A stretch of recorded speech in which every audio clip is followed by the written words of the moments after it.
My name is Ezekiel Thornton. I was a prison chaplain at Blackwater Federal Penitentiary when the world froze over.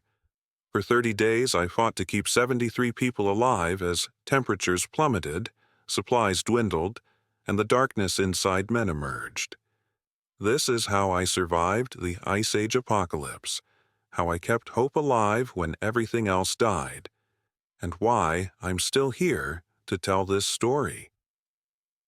Before we start the video, let us know what country you are tuning in from in the comment section below. Perhaps we will make a story there. Let's begin. My name is Ezekiel Thornton. I was a prison chaplain at Blackwater Federal Penitentiary when the world froze over. For 30 days, I fought to keep 73 people alive as temperatures plummeted, supplies dwindled, and the darkness inside men emerged. This is how I survived the Ice Age apocalypse, how I kept hope alive when everything else died, and why I'm still here to tell this story. Before we start the video, let us know what country you are tuning in from in the comment section below. Perhaps we will make a story there. Let's begin. I remember the last normal day with perfect clarity. August 5th, 2037, a Wednesday. I'd been the chaplain at Blackwater Federal Penitentiary for almost 8 years by then. It was a maximum security facility in northern Minnesota, home to just over 800 inmates serving long sentences for serious crimes. Before becoming a chaplain, I served as a combat medic for 2 tours overseas. I thought I'd seen the worst humanity could offer. I was wrong. The morning had started with an unusual chill for August. I remember pulling my jacket tighter as I walked from the staff parking lot to the main entrance.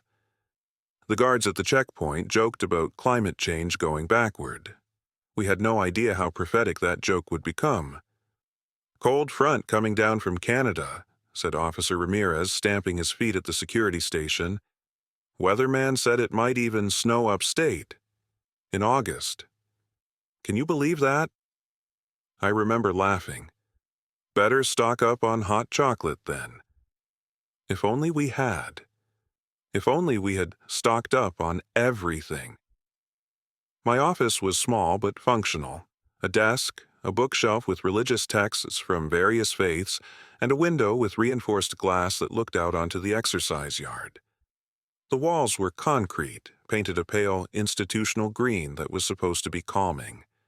I had a small electric heater under my desk that I rarely used. It would become one of our most precious possessions a week later. That morning, I had 3 appointments scheduled with inmates. The first was with Mateo Diaz, serving 25 years for armed robbery. He was struggling with anger issues, particularly toward a new inmate who'd been transferred from another facility. Mateo had been making progress in our sessions, learning to channel his aggression through meditation and prayer. "I don't know what it is about this guy, Chaplain," Mateo said during our session. "Something about him just sets me off, like he's looking at me like I'm nothing." I nodded, listening. "When you feel that anger rising, what do you do now?" "I count my breaths like you taught me. Most times it works. But yesterday in the yard I came close, man. Real close to going back to the old ways." "But you didn't," I reminded him. "That's growth, Mateo."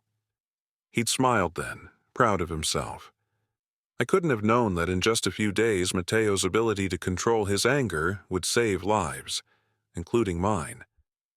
My second appointment was with Gerald Wilson, an older man serving life for murder. He'd found religion late in his sentence and had become one of the most devout attendees at my services. Yet something about Gerald always made me uneasy. His faith seemed calculated, performative. I should have trusted that instinct more. The last appointment was with Dr. Chen. She wasn't an inmate, but the prison's head physician. We often consulted on inmate care, particularly regarding mental health. That day she seemed distracted. "Everything okay, doctor?" I asked as she flipped through her notes without really seeing them. "My brother in California called last night," she said. said there's been strange tidal patterns. Unprecedented. The scientific community is buzzing about it, but it's not making mainstream news yet. I remember shrugging it off. Probably nothing. She frowned. He's a geophysicist at Berkeley. Said the patterns match theoretical models for axial disturbances. Meaning, what exactly? Changes to Earth's rotation or tilt. Small ones, but measurable. She shook her head. Anyway, probably nothing. You're right. But it wasn't nothing. Dr. Chen's brother was among the first to detect the warning signs of what was coming. After my appointments, I led an afternoon prayer service in the chapel. 15 inmates attended, all from different faiths. I'd created a non-denominational space where everyone could find some peace. The chapel was on the east side of the prison with tall windows that let in natural light. Those windows would become a serious structural liability when the temperature dropped below zero for days on end. During the service, I noticed Santiago Rodriguez, a newer inmate serving 10 years for fraud, staring out those windows with a concerned expression. Later, he approached me. "Sky looks wrong, Chaplain," he said quietly. I looked out. The sky did have a strange reddish tint to it, but I assumed it was just the evening light or perhaps some atmospheric effect from the unusual cold front. "Probably just some weird weather moving in," I told him. Santiago shook his head. "I worked maintenance for 20 years before I got caught cooking the books. Something in the air feels wrong. Like before a big storm, but different." I should have paid more attention to Santiago's instincts. Like Dr. Chen's brother, he was sensing changes before most of us could. That evening, in the staff break room, the television was tuned to the news. A small segment caught my attention. Astronomical observatories worldwide had detected an unusual object approaching Earth's orbit. The reporter emphasized there was no cause for alarm, as calculations showed it would miss us by a comfortable margin. "Even if it did hit," said the smiling weatherman, "it's relatively small. Nothing like the dinosaur killer." Officer Davis changed the channel to a basketball game. "Enough doom and gloom," he said. "The world's not ending tonight." I remember standing in the yard during the final count that evening, looking at the unusually bright stars, completely unaware that within 24 hours, half the people around me would be fighting for their lives. Before leaving that night, I made a final round through Cell Block D, where some of our most difficult inmates were housed. The block was quieter than usual. Many men were glued to their small television sets, watching news about the approaching asteroid with far more concern than the mainstream media seemed to be showing. At the end of D Block, in the last cell, was Raymond Torres. Torres had contacts outside, family members who worked in government. He was frantically writing something in a small notebook. "Everything all right, Torres?" I asked. He looked up at me with an expression I couldn't read. "My cousin works at NOAA. Says their equipment is going haywire. Satellite disruptions, atmospheric readings off the charts." "And what do you think that means?" I asked, more to humor him than out of genuine concern. "Means you should fill your bathtub with water when you get home, Chaplain. And maybe say an extra prayer tonight." I chuckled. "I'll keep that in mind." I didn't fill my bathtub. I didn't say that extra prayer. I went home to my small apartment 5 miles from the prison, had a microwave dinner, called my sister in Chicago, and went to bed. The last normal thing I did was set my alarm for 5:30 in the morning. I never heard it go off. I was awakened instead by what felt like a freight train crashing through my bedroom. My entire apartment shook violently. Books flew off shelves, pictures crashed to the floor, and a deep rumbling sound filled the air. I stumbled from bed, desperately trying to reach the doorway, which I vaguely remembered was safer during earthquakes. Minnesota doesn't get earthquakes. That was my first coherent thought. Outside my window, the sky had turned a strange reddish-purple color. Even in my half-awake state, I knew something was terribly wrong. I grabbed my phone to check the news, but there was no signal. No internet either. I tried the television. Emergency broadcasts were in effect, but they were filled with confusion and contradictory information.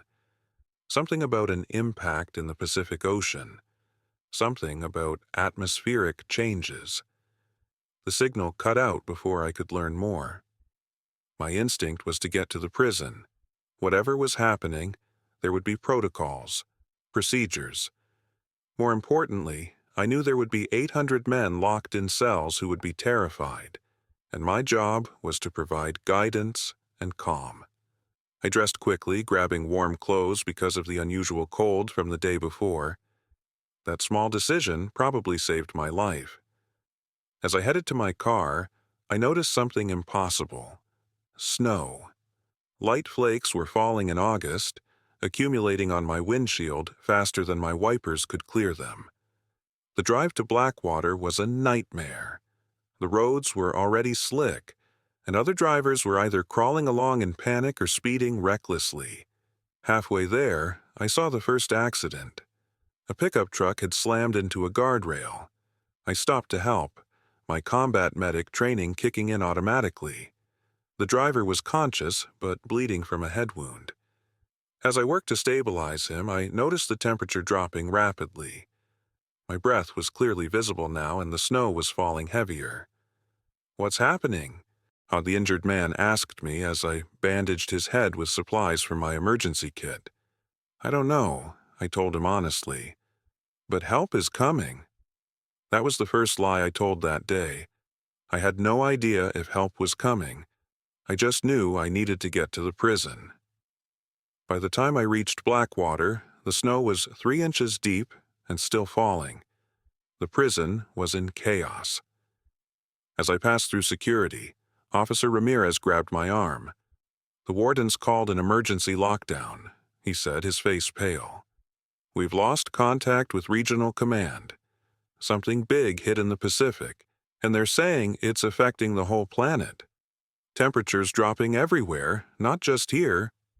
"How bad?" I asked. "Bad enough that they're saying this might not stop. This isn't some freak storm, Chaplain. Something fundamental has changed." I rushed through the security checkpoints with Ramirez, noticing how the usual strict protocols were being loosely enforced. Guards who normally checked ID badges twice were waving staff through, their eyes fixed on the small television screens mounted in their stations. The main administration building was in chaos. Staff members were rushing through corridors, some shouting into dead phones, others staring at computer screens that displayed nothing but error messages. Through the reinforced windows, I could see the snow falling even heavier now, thick white flakes swirling in unnatural patterns. Warden Michaels spotted me and waved me over to his office. Inside, he had gathered the senior staff, Chief of Security Jenkins Doctor, Chen, Head of Maintenance Rodriguez, and a few others. The warden's usually immaculate desk was covered with printouts and emergency procedure manuals. "Thornton, glad you made it," the warden said. "We're implementing Emergency Protocol 7. That got my attention. Protocol 7 was designed for catastrophic facility failures, situations where external support might be unavailable for an extended period. We had practiced it exactly once in my 8 years at Blackwater. "What happened?" I asked, looking from face to face. Dr. Chen spoke up, her voice clinical but her eyes betraying fear. "The asteroid that was supposed to miss us didn't. Not directly, but close enough. It impacted in the northern Pacific at approximately 5:23 this morning. The impact was far larger than predicted. The shock wave has triggered seismic activity across the western seaboard," Jenkins added. "But that's not the worst of it." Rodriguez, who had been silent until now, pointed to a printout of what looked like atmospheric readings. The impact threw massive amounts of debris into the upper atmosphere. Combined with the current position of Earth relative to the Sun, We're experiencing what scientists are calling an impact winter. Global temperatures are plummeting. They're estimating drops of 15 to 30 degrees within days, not years. I felt my stomach twist. How long until things normalize? The silence that followed told me everything. We need to prepare for the worst, Warden Michaels finally said. Regional Command's last communication indicated that federal emergency resources are being directed to population centers. We're on our own for now. What about families? Someone asked. If they can get here safely, we'll accommodate essential staff families, the warden said. But our primary responsibility is to maintain security and ensure the survival of everyone within these walls. I thought of my sister in Chicago. The phone lines were down, and I had no way to know if she was safe. That feeling of helplessness would become familiar in the days ahead. The meeting broke up with assignments for everyone. Mine was clear: maintain calm among the inmate population. As spiritual advisor, I was now tasked with perhaps the most difficult job of all: giving hope when there might be none. I headed straight to the chapel, where I knew inmates would gather once word spread through the prison. The morning prayer service I had planned would now take on a very different meaning. As I walked through the corridors, I could feel the temperature dropping noticeably even inside the climate-controlled building. The heating system was working overtime, vents blasting warm air that seemed to dissipate too quickly. The chapel was already filling when I arrived. Men from every cell block had been permitted to come, a sign of how seriously the administration was taking the situation. I spotted Mateo, Santiago, Gerald, and other regulars, but also dozens of faces I rarely saw at services. I stood at the pulpit, looking out at nearly 60 anxious men, and realized I had no idea what to say. My prepared homily about patience seemed absurdly irrelevant now. Instead, I spoke from the heart. I know many of you have heard about what's happening outside these walls, I began. The truth is, we're facing an unprecedented situation. The asteroid that was supposed to pass Earth has impacted in the Pacific Ocean, triggering what scientists call an impact winter. Murmurs spread through the congregation. I raised my hand for quiet. The administration is implementing emergency procedures to ensure everyone's safety. For now, the most important thing is to remain calm and cooperative. A voice from the back called out, "What about our families?" The question hung in the air, heavy with fear and concern. It was the question we were all asking ourselves. Communication networks are down right now, I answered honestly. When they're restored, the warden has assured me that you'll be able to contact your loved ones. Another lie. I had no such assurance, and deep down, I suspected communication might not be restored anytime soon. The service continued with a prayer for protection and guidance. I could see the fear in their eyes, but also something else. A looking inward, a calculation of odds and options. These men, many hardened by difficult lives before prison, were already thinking about survival. After the service, several inmates approached me with questions I couldn't answer. How long would the cold last? Would supply deliveries continue? What was happening in the cities? Mateo pulled me aside as the chapel emptied. "Chaplain, I need to talk to you," he said, his voice low. "Something's brewing in D Block. Torres and his crew are saying this is it, the end of the world. They're talking about how there won't be any guards soon, how we'll have to take things into our own hands." I nodded, grateful for the information. "Keep your head down, Mateo. Don't get involved. I'll talk to the warden." As I left the chapel, the first real tremor hit. The entire building shook violently, light fixtures swinging, small objects falling from shelves. It lasted only seconds, but it left everyone shaken. An announcement came over the PA system. All inmates return to cells immediately. This is not a drill. All staff report to emergency stations. The lockdown was being implemented. I headed toward the warden's office again, but was intercepted by Officer Davis, whose uniform was now dusted with snow. "Chaplain, you need to see this," he said, guiding me toward an exterior door. We stepped outside into what should have been a mild August morning. Instead, I felt a cold so intense it stole my breath away. The snow was falling so heavily now that visibility was reduced to mere yards. The exercise yard, normally bare concrete, was covered in at least 6 inches of snow, with more accumulating rapidly. Temperature gauge on the perimeter fence reads 12 degrees and falling, Davis said, frost forming on his mustache as he spoke. It dropped 20 degrees in the last hour alone. When Officer Davis came in with frost on his uniform, I thought it was some kind of joke. By midnight, we'd be fighting to keep the generators running as the temperature hit negative digits. We hurried back inside, the metal door requiring both of us to push through the already forming ice on its hinges. Throughout the day, the situation deteriorated rapidly. Hourly temperature readings showed a consistent drop. By noon, we had lost contact with all external agencies. The prison satellite phone, our emergency backup, couldn't connect. The internet was down. Even radio broadcasts were spotty, filled with increasing panic and decreasing information. The warden called another meeting at 2 in the afternoon. His face had aged years in just hours. The latest report before we lost contact indicated this isn't a temporary condition, he told us grimly. The impact has altered Earth's axial tilt by a small but significant amount. Combined with the atmospheric debris, we're looking at what could be years of severely depressed temperatures. The room fell silent as we absorbed this. Our priority now is keeping this facility functioning and everyone inside it alive, he continued. The generators have fuel for approximately 2 weeks at current usage. After that, we'll need alternatives. Rodriguez, I need options for heat beyond the generators. Rodriguez nodded, already making notes.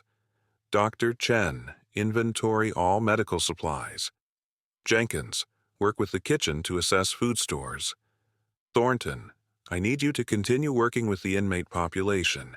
Their cooperation is essential. As we filed out, Dr. Chen pulled me aside.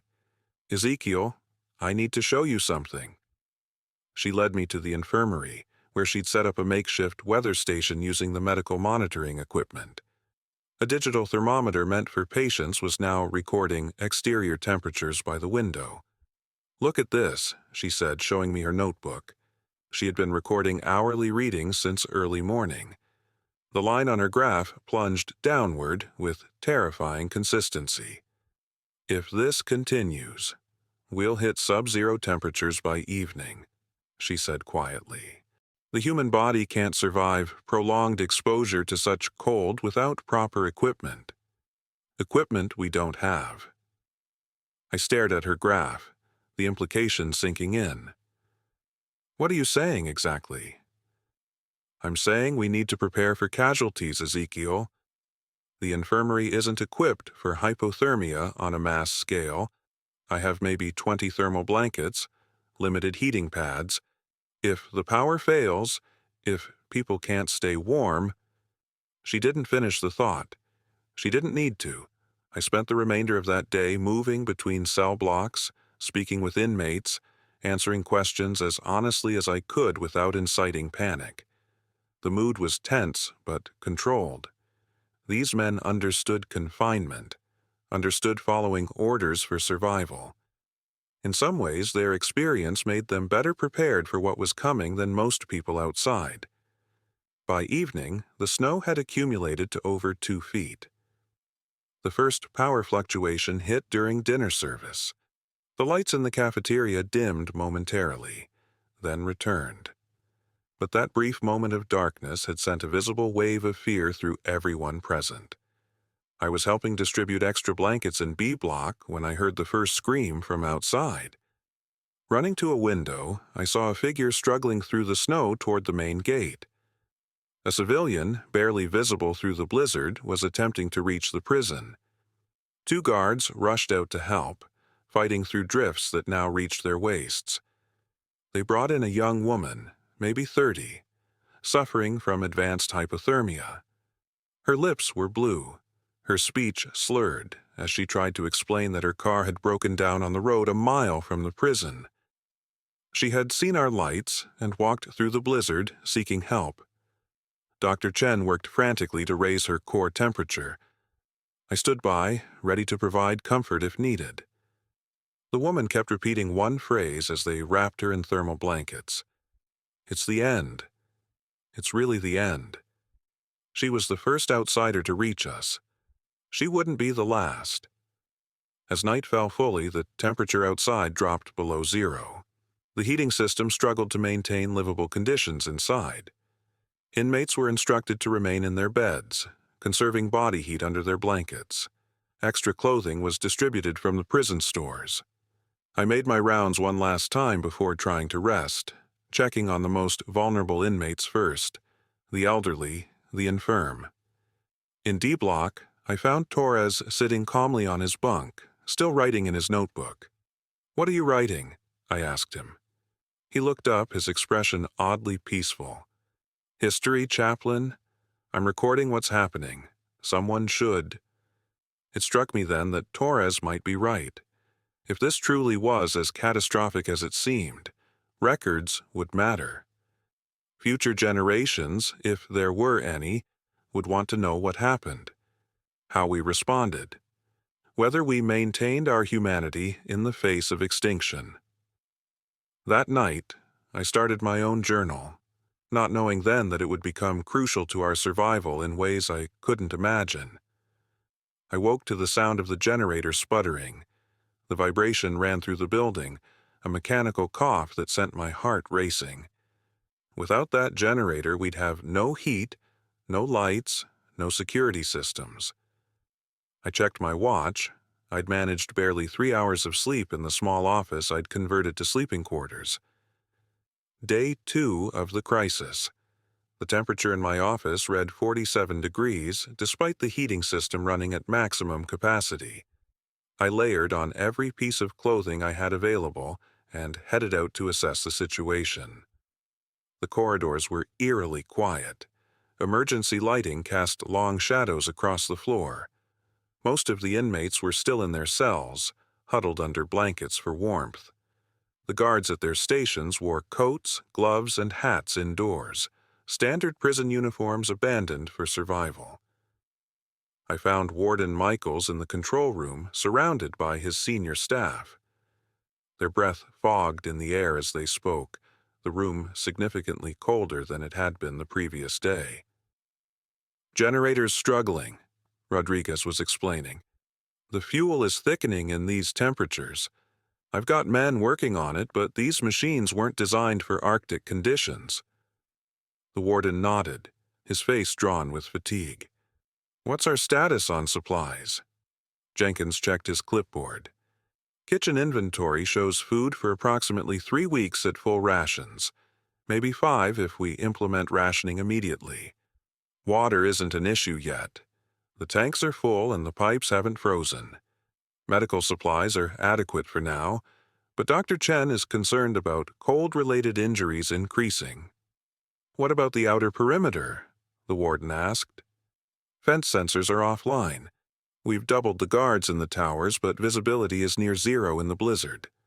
The snow has drifted against the east wall almost high enough to reach the lower cameras." That detail sent a chill through me that had nothing to do with the temperature. The east wall was 20 feet high. If snow was already reaching the cameras, the accumulation was happening faster than anyone had anticipated. "We need to clear those drifts," the warden said. "Organize work details from the minimum security wing.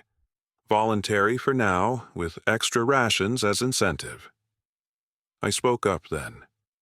"I've had inmates approaching me, asking about their families. The anxiety is building. We need to give them some information, even if it's limited." The warden sighed. "Tell them we're working to restore communications. That's all we can say for now." Another lie to add to the growing list. We had no way of restoring communications because the problem wasn't on our end. The world outside had gone silent. As I left the meeting, Dr. Chen caught up with me. "Ezekiel, I need your help in the infirmary." The young woman they'd rescued the previous night had developed pneumonia. 2 other staff members who'd been outside clearing snow were showing signs of frostbite. The infirmary, designed to handle routine medical issues and the occasional prison violence, was already straining under the new reality. "I need more space," Dr. Chen told me, "and I need people with medical training. Anyone with first aid knowledge, nursing experience, anything." My combat medic experience suddenly became much more relevant than my theological training. "I'll help however I can," I told her, "and I'll find others with training among the inmates." I spent the morning setting up a secondary medical area in the gymnasium and identifying inmates with medical backgrounds. I found 3: a former nursing assistant serving time for prescription fraud, a paramedic convicted of vehicular manslaughter, and surprisingly, an unlicensed doctor who'd been practicing illegally before his arrest for insurance fraud. Not ideal, but better than nothing. The warden approved their temporary release from regular cell assignments to assist in the expanding medical operation. It was the first of many prison protocols that would be abandoned as survival took precedence over security. Around midday, the first major conflict erupted. I was summoned urgently to D Block, where Torres and several other inmates were refusing to allow guards to enter the cell area. "They're hoarding food," Jenkins told me as we hurried through the corridors. "Somehow got extra supplies from the kitchen during breakfast distribution. When officers tried to confiscate it, they barricaded the entrance." When we arrived, the situation was tense. 6 guards stood outside the sealed door to D Block, some with riot gear already donned. Inside, Torres and about 15 other inmates had pushed beds and other furniture against the door. "Let me talk to them," I said. Jenkins hesitated, then nodded. 5 minutes, then we go in hard. I approached the door and called out to Torres. "It's Chaplain Thornton. I just want to talk." There was a shuffling behind the barricade, then Torres's voice. "Nothing to talk about, Chaplain. We're looking out for ourselves now." "Tell me what you're worried about," I said, keeping my voice calm and reasonable. "We know what's happening," Torres replied. "This isn't some temporary emergency. The world outside is freezing to death. How long before supplies run out? How long before it's every man for himself?" "We're all in this together," I told him. "The warden has a plan for fair distribution of resources.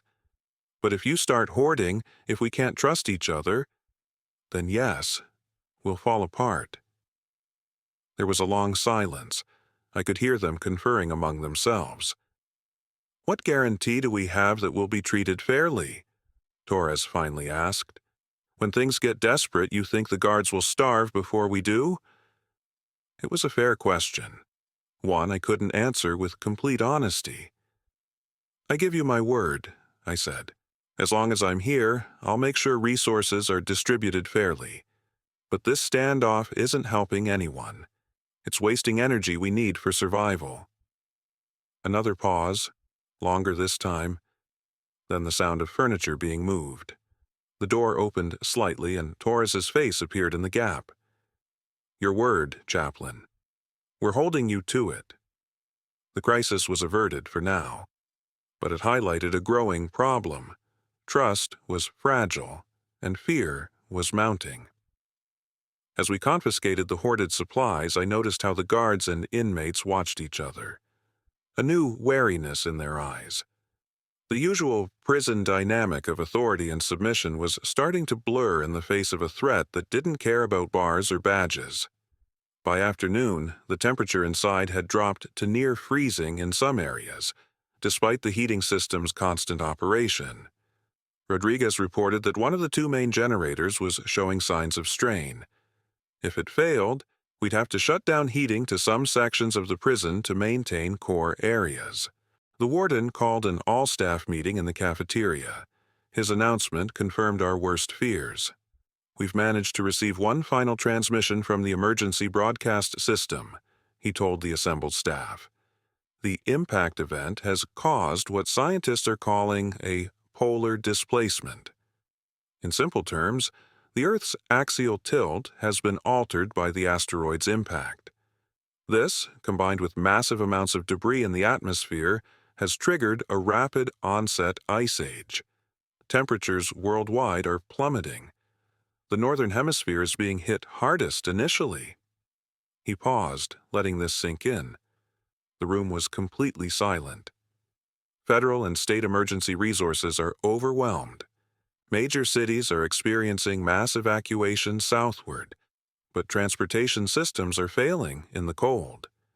We've been classified as a secondary priority facility for emergency assistance, which meant, essentially, that help wasn't coming. As of now, we are shifting to full survival protocols. Our priority is preserving life, both staff and inmates. Some of you have families trying to reach this facility. If they can make it here safely, we will accommodate them as best we can. But I need to be clear. Our resources are finite. Every additional person means stretching those resources thinner. The implications were clear and deeply disturbing. We were on our own, and difficult choices lay ahead. As the meeting dispersed, I noticed several staff members huddled in conversation, their expressions grim. They were making calculations, not just about survival, but about their obligations. To the prison, to their families, to themselves. By evening, 3 guards had failed to report for their shifts. They had left to find their families, abandoning their posts without authorization. I couldn't blame them. In their position, I might have done the same. My only advantage was that my closest family, my sister in Chicago, was far beyond my reach now. That night, as I made my rounds through the increasingly cold cell blocks, I found Mateo waiting for me outside the chapel. "Chaplain, we need to talk," he said, his voice low. "Things are getting bad in here. People are scared. The cold's getting worse. And now, some are saying guards are deserting." I couldn't deny it. We're facing a situation no one prepared for, Mateo. Everyone's scared. "When people get scared enough, they get dangerous," he said. "I've been inside long enough to know what happens when systems break down. First, the rules go, then the mercy." He was right, of course. Prison society functioned because of structure, routine, clear boundaries. As those dissolved under the pressure of survival, what would replace them? "What are you suggesting?" I asked him. "Let some of us help maintain order," he said. "There are guys in here who command respect, who can keep others in line without using force. Work with us, not just the guards." It was a radical suggestion, one that violated every protocol. But protocols seemed increasingly irrelevant with each passing hour. "I'll talk to the warden," I promised. That night, the temperature outside dropped to 30 below zero. The second generator failed shortly after midnight, leaving us with only one functioning power source. Rodriguez and his team worked frantically in the freezing mechanical room, trying to repair it while wearing thick gloves that made delicate work nearly impossible. In the infirmary, the young woman rescued from the snow died quietly in her sleep. The first casualty of our new reality, but certainly not the last. Dr. Chen recorded the death clinically, but I saw how her hands shook as she wrote. I tried to sleep in my office, now so cold that my breath formed frost on my blanket. Outside my window, the snow continued to fall relentlessly. The searchlights on the perimeter cut through the darkness, illuminating a world transformed into something alien and hostile. When I finally dozed off, I dreamed of my sister in Chicago, trying to call me on a phone that turned to ice in her hands.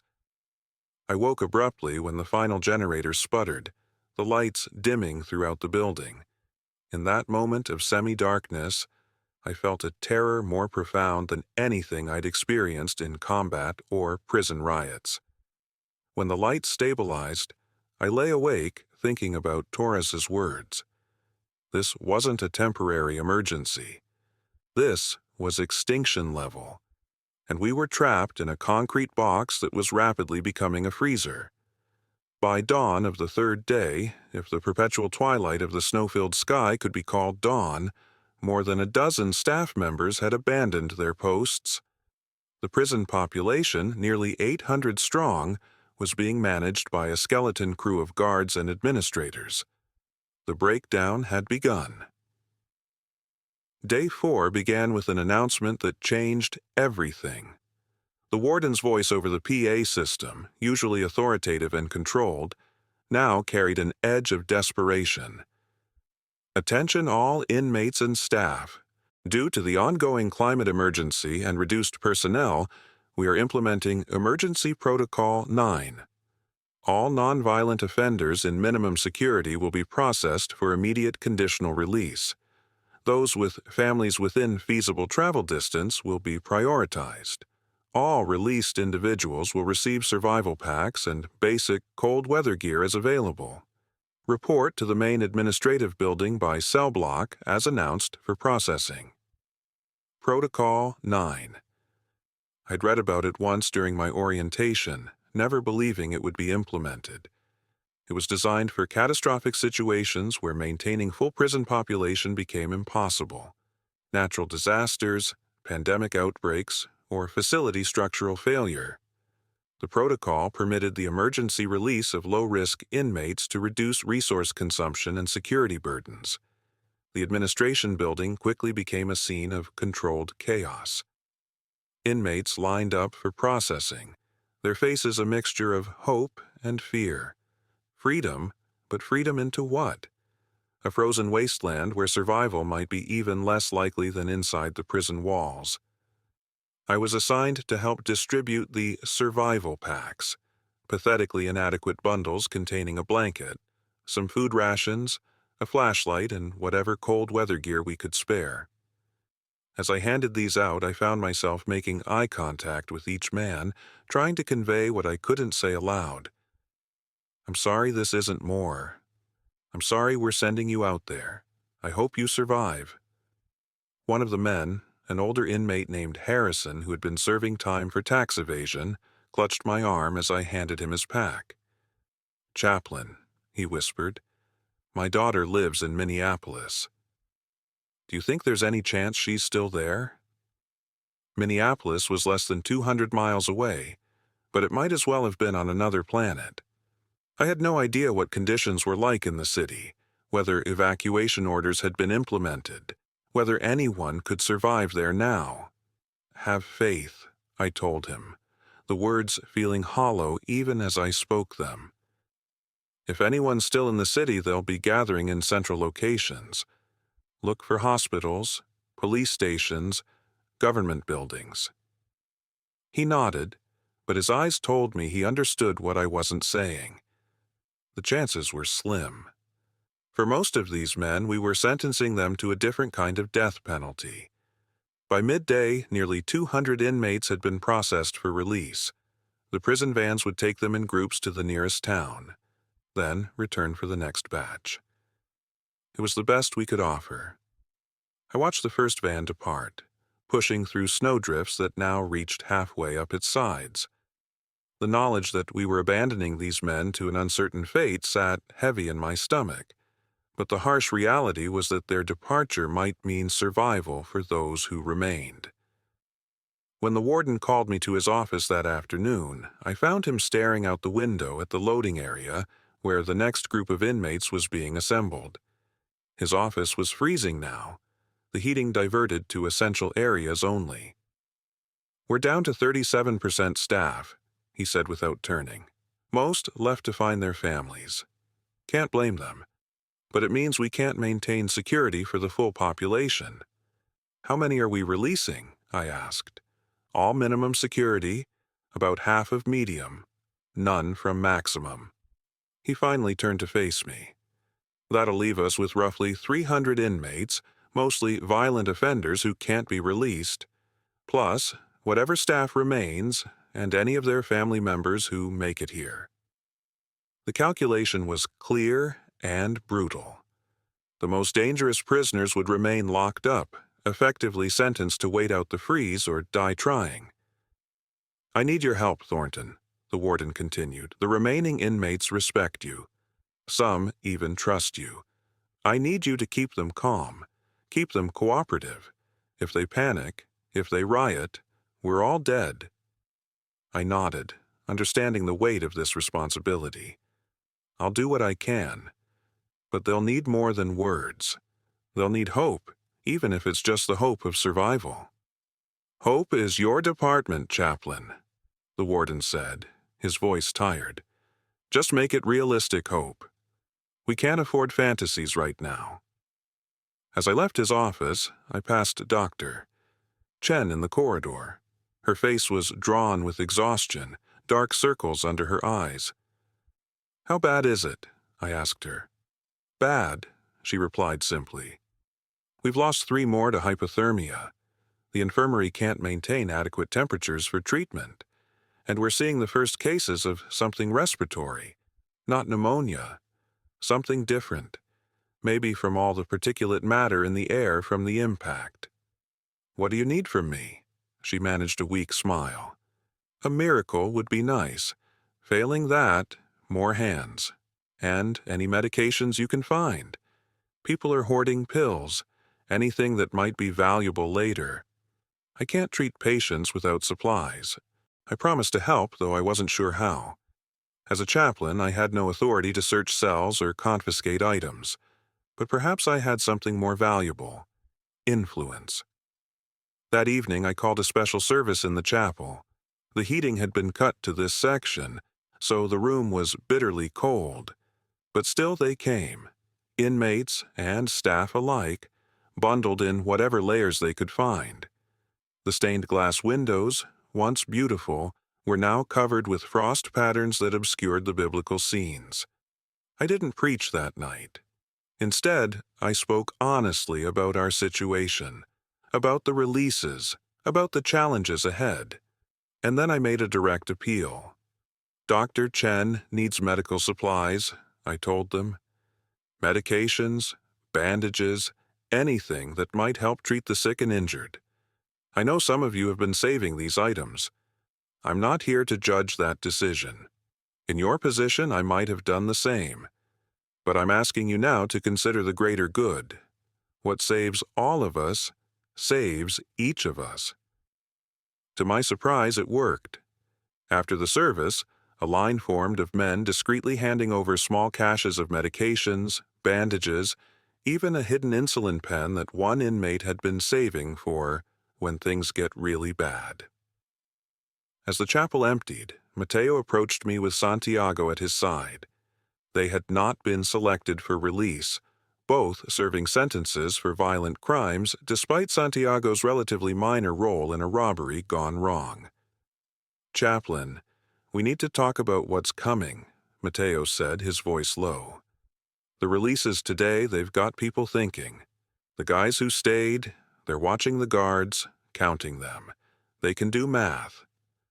I understood immediately. They're realizing the guard-to-inmate ratio has shifted. Santiago nodded. Some blocks are already operating at minimum security levels. 1 guard for 30 inmates. If they decided to rush them... The implication was clear and terrifying. The fragile order we were maintaining could collapse with one coordinated push from the inmates. "Who's talking like this?" I asked. "Names. It's not individuals," Mateo said. "It's a feeling, a current running through the blocks. People are scared, Chaplain. Scared people do desperate things." He was right, of course. Fear was the most dangerous element in our situation, more dangerous even than the cold. Fear could turn reasonable men into animals, could destroy in minutes what we'd worked days to preserve. "What do you suggest?" I asked them. The two exchanged glances. Santiago spoke first. "Let us help maintain order. not as snitches but as organizers. We can set up block leaders, establish rules that make sense for survival. The guards can't be everywhere, but we can. It was both a radical solution and a return to the oldest form of social organization: community self-governance. Dangerous, yes. Giving power to convicted criminals went against every security protocol. But protocols weren't keeping us alive anymore. "I'll talk to the warden," I promised. That night, as I was returning to my office, I encountered Gerald Wilson hurrying through a rarely used corridor. He startled when he saw me, quickly hiding something under his coat. "Evening, Chaplain," he said, his voice too casual. "Late-night prayer?" "What are you doing in this section, Gerald?" I asked. "B block is restricted after curfew." "Just taking a shortcut back from the infirmary," he said. "Dropped off some vitamins for Dr. Chen." I nodded, but something felt wrong. The infirmary was in the opposite direction, and Gerald's furtive behavior set off alarm bells. I made a mental note to keep an eye on him. In our precarious situation, anyone acting suspiciously could pose a threat to the whole community. By day 5, the releases were complete. We had gone from a population of nearly 800 inmates to just over 300, plus about 50 remaining staff members. The atmosphere had changed noticeably. The prison felt hollow, echoing corridors where once there had been constant movement and noise. The warden had taken my advice about Mateo and Santiago's proposal. Each cell block now had designated inmate leaders working in cooperation with the remaining guards. It was an unprecedented arrangement, but it was working, at least for now. That morning, as I was helping distribute the increasingly meager breakfast rations, Rodriguez pulled me aside. "Main generator's failing," he said without preamble. "Maybe 2 days left, 3 if we cut power to everything non-essential." "What happens when it goes?" I asked, though I already knew the answer. "We freeze," he said simply. "The building will hold some heat, but without active heating, interior temperatures will match exterior within days." The exterior temperature had been holding steady at 40 below zero for the past 24 hours. Without heat, survival would become impossible. "Options?" I asked. "I'm working on something," he replied. "An alternative heating system. But I need more hands, more technical skills." I thought of the releases, of all the potentially useful skills we had sent away in our efforts to reduce the population. How many engineers, technicians, mechanics had been among them? "Talk to Mateo," I suggested. "He knows everyone in here, their backgrounds, their skills. If anyone can find you technical help among the remaining inmates, it's him." As the day progressed, the reality of our situation became increasingly clear. We were balanced on a knife's edge. The reduced population meant our food supplies would last longer, but the failing generator accelerated our timeline for finding alternative heat sources. The improved guard-to-inmate ratio helped security, but the growing number of sick patients strained our medical resources. And through it all, the cold intensified. Even in the areas still receiving heat, frost formed on interior walls. Water pipes began to freeze despite continuous flow protocols. The kitchen struggled to prepare meals with increasingly limited options. Day by day, our world contracted to the most basic elements of survival: heat, food, shelter. When the first civilians appeared at the main gate that evening, I was helping Dr. Chen organize the expanded infirmary in the gymnasium. A guard burst in, his face flushed from the cold. "People outside," he panted, "a group of them.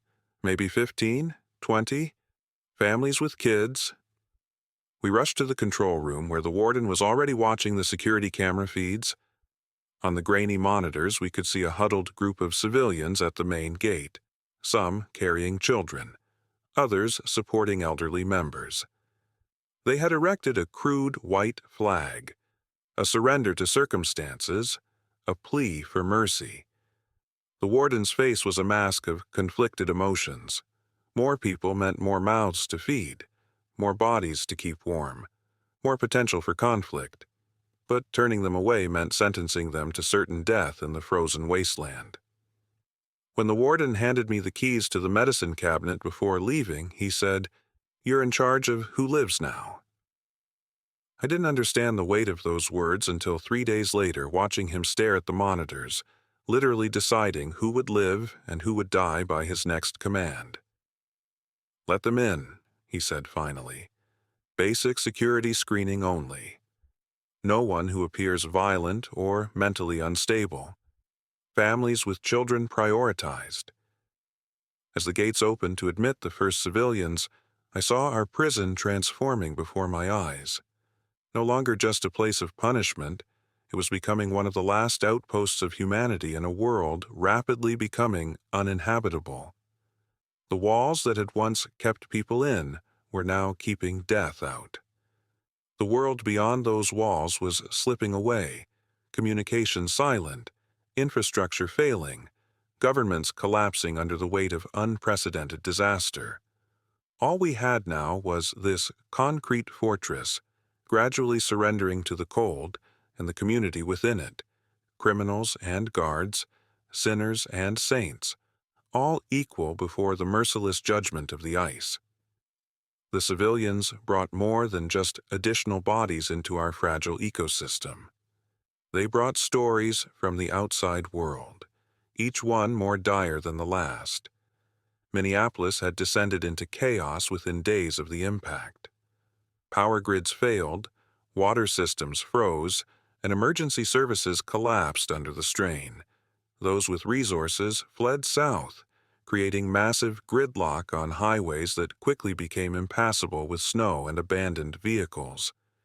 As I helped process the newcomers, a middle-aged woman clutching a child of perhaps 7 years old grabbed my arm with surprising strength. "Is it true?" she asked, her voice hoarse from the cold. "They're saying on the emergency broadcasts that it's global, that nowhere is safe." I looked into her eyes, red-rimmed from wind and tears, and found I couldn't lie. The reports we received before communications failed indicated a planetary-scale event. Temperature drops everywhere, worse in the northern hemisphere. She nodded, as if confirming something she already knew. We were headed south, like everyone else, got separated from our group when our car ran out of gas. Saw your lights from the highway. The prison's floodlights, designed to prevent escape, had become a beacon of hope for the desperate. Among the civilians was a retired engineer named Howard Peterson. When Rodriguez learned of his background, he immediately recruited him to help with the alternative heating system he was developing. Watching them huddle over hand-drawn schematics in the maintenance area, I felt the first flicker of hope in days. But hope was in short supply elsewhere. The influx of civilians created immediate tensions with the inmate population. Extra bodies meant faster consumption of our limited resources. The gym, which had been converted to an auxiliary infirmary, now also served as temporary housing for the newcomers, creating crowded conditions that Dr. Chen warned could spread disease. By the morning of day 9, the problems were becoming acute. I was summoned to the cafeteria, where a group of inmates had confronted the civilian meal distribution team. Mateo was there trying to maintain order, but the situation was deteriorating rapidly. "These people walk in here and get the same rations as us?" An inmate named Donovan was shouting. "Some of us have been here for years, following rules, doing our time. They show up yesterday and get equal treatment." The civilians, most still wearing their outdoor clothing because of the cold inside, huddled together defensively. I could see the fear in their eyes, but also the determination of people who had already survived impossible odds to reach this place. "Everyone gets the same," I stated firmly, moving to stand between the groups. "That's the warden's directive. equal rations for all. The warden, Donovan spat. Where is he? Holed up in his office with extra heat while we freeze, making decisions about our lives without consulting us. There was dangerous truth in his words. The administrative areas did receive preferential heating, a practical decision based on the need to maintain functional command centers, but one that created obvious inequity. Mateo stepped forward, his presence imposing. Chaplain's right. We all eat the same. We all freeze the same. The rules keep us alive. You want to go outside instead? Doors that way. The tension hung in the air for long seconds before Donovan backed down, muttering as he moved through the line. Crisis averted, but barely. As the civilians received their meager breakfast portions, I could see the calculation in their eyes. Was this sanctuary worth the new dangers they faced from within? After the incident, I sought out the warden in his office. He was reviewing inventory reports, his breath visible in the air despite the supposedly privileged heating in administrative areas. We need to address the integration issues, I told him. The inmates see the civilians as competition for resources. The warden looked up, his face haggard. They're not wrong. Every new mouth to feed shortens our survival timeline. You made the right call letting them in, I insisted. But now we need to create a system where everyone feels they have a stake in our collective survival. Segregating the civilians is creating an us versus them mentality. He considered this, then nodded slowly. What do you propose? Integration. Assign civilians to work details alongside inmates. Match skills to needs. Some of them have knowledge that could be valuable to us. Medical training, engineering experience, practical survival skills. It violates every security protocol, he said, but without conviction. We both knew protocols were increasingly irrelevant. Security doesn't matter if we all freeze to death, I pointed out. Rodriguez and that civilian engineer are making progress on the heating system. We need more collaborations like that. By the afternoon, the warden had announced a new organizational structure. Civilians with useful skills were paired with inmate work teams. Food preparation, medical assistance, mechanical work, all would now be handled by mixed groups. It was a radical departure from prison norms, but these were not normal times. I was assigned to coordinate these new teams, a role that put me in direct contact with both populations. The initial interactions were tense, wary. Civilians who days earlier had been living normal lives now found themselves working alongside convicted felons. Inmates who had been conditioned to view themselves as separate from society were suddenly expected to collaborate as equals. The first breakthrough came from an unexpected source. Santiago, working with a small group to insulate windows with plastic sheeting and blankets, discovered that one of the civilians was a former contractor who specialized in weatherization. The man knows his stuff, Chaplain, Santiago reported to me excitedly. Showed us how to create proper seals around doors, how to identify and plug heat leaks. We've improved efficiency in C-block by at least 20%. Similar small victories emerged throughout the day. A civilian nurse's aide partnered with our makeshift medical team, bringing techniques for treating frostbite that Dr. Chen hadn't been familiar with. A former restaurant manager reorganized the kitchen to minimize energy use while maintaining food safety.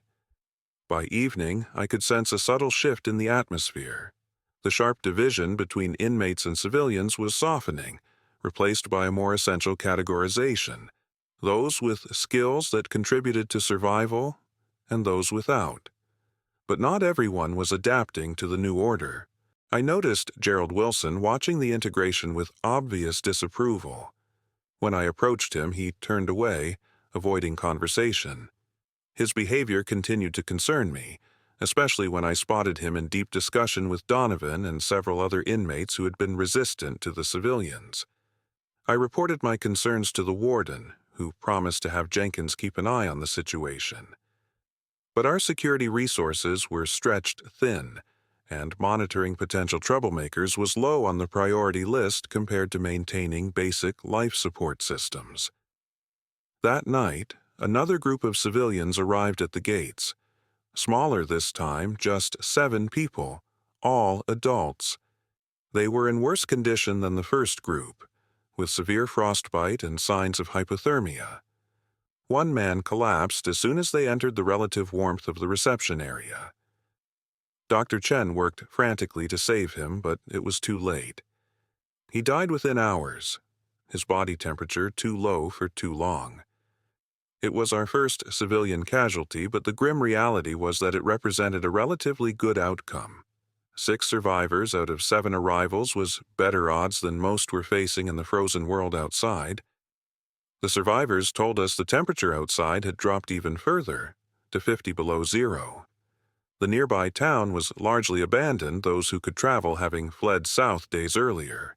Those who remained were either dead or holed up in increasingly desperate enclaves around any remaining heat sources.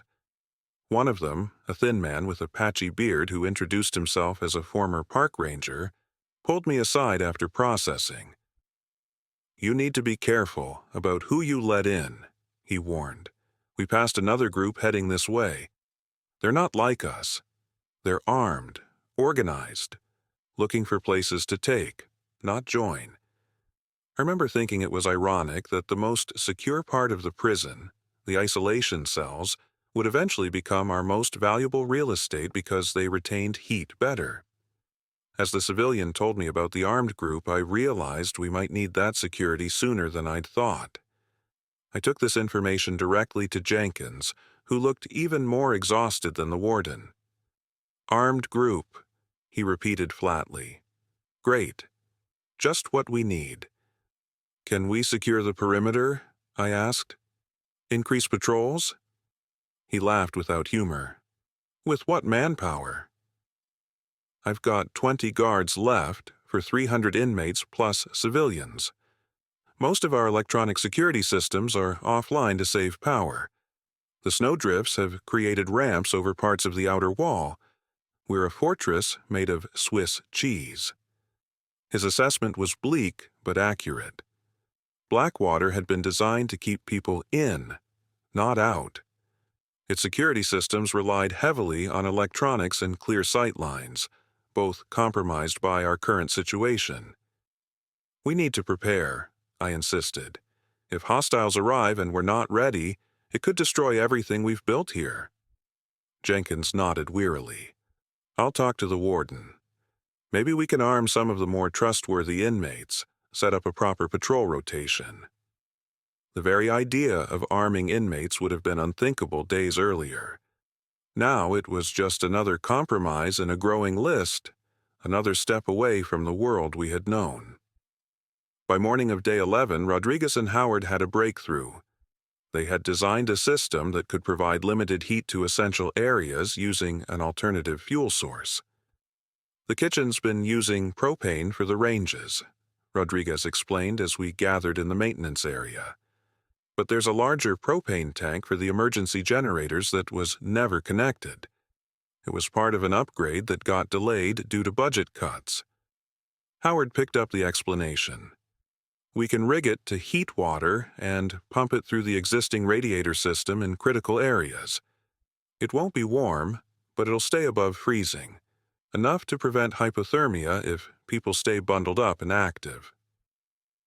"How long will the propane last?" the warden asked. The two exchanged glances. "Maybe 2 weeks," Howard said.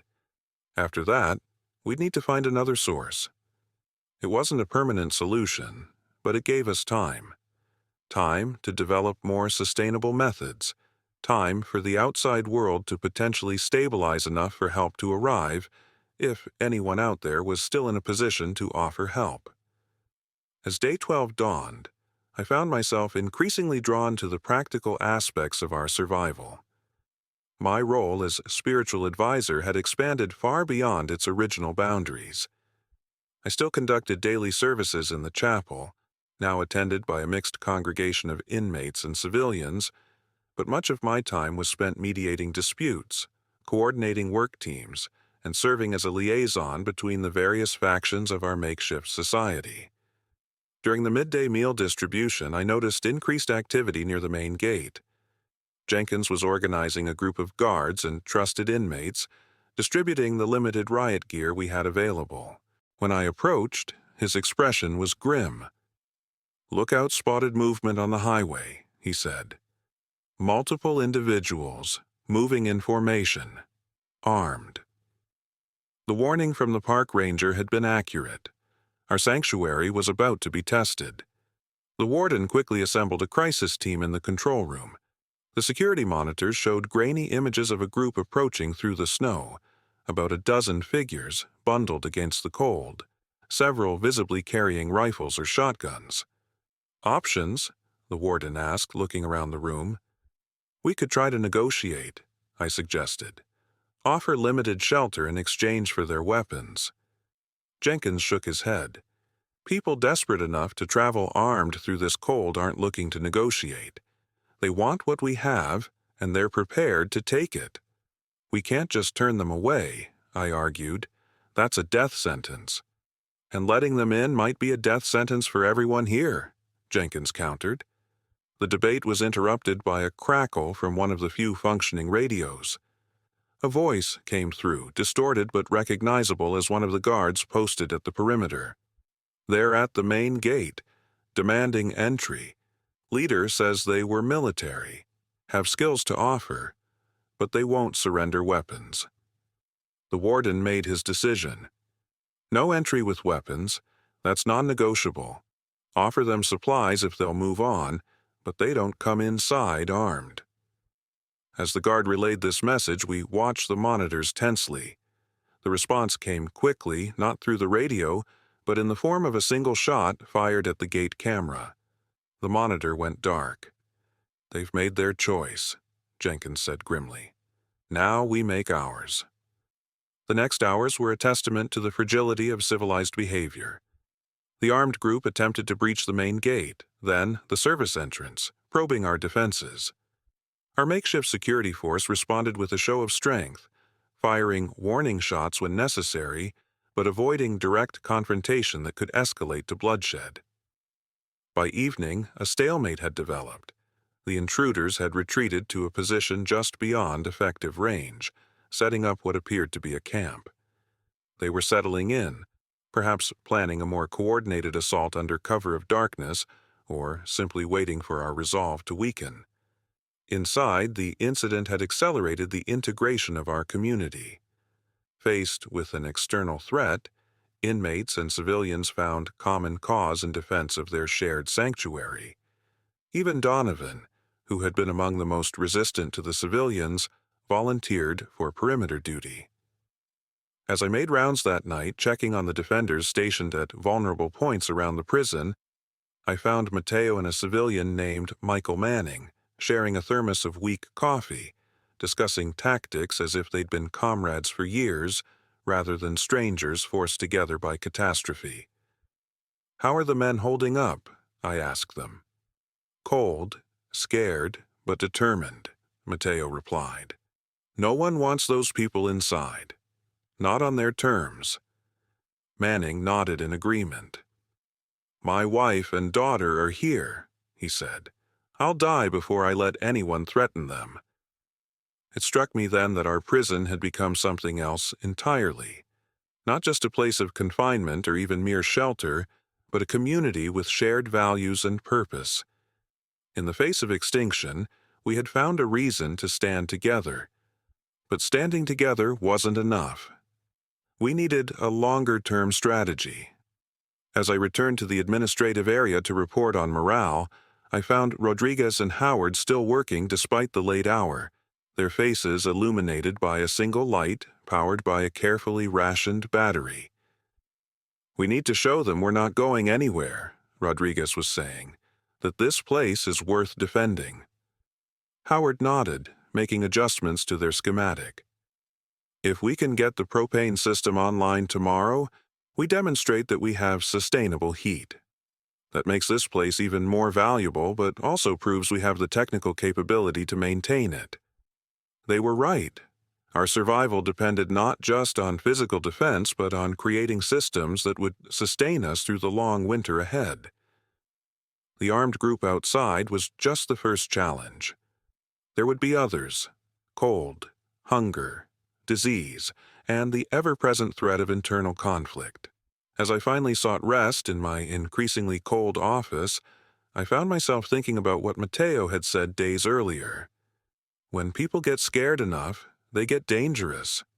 Our community was holding together for now, united against an external threat.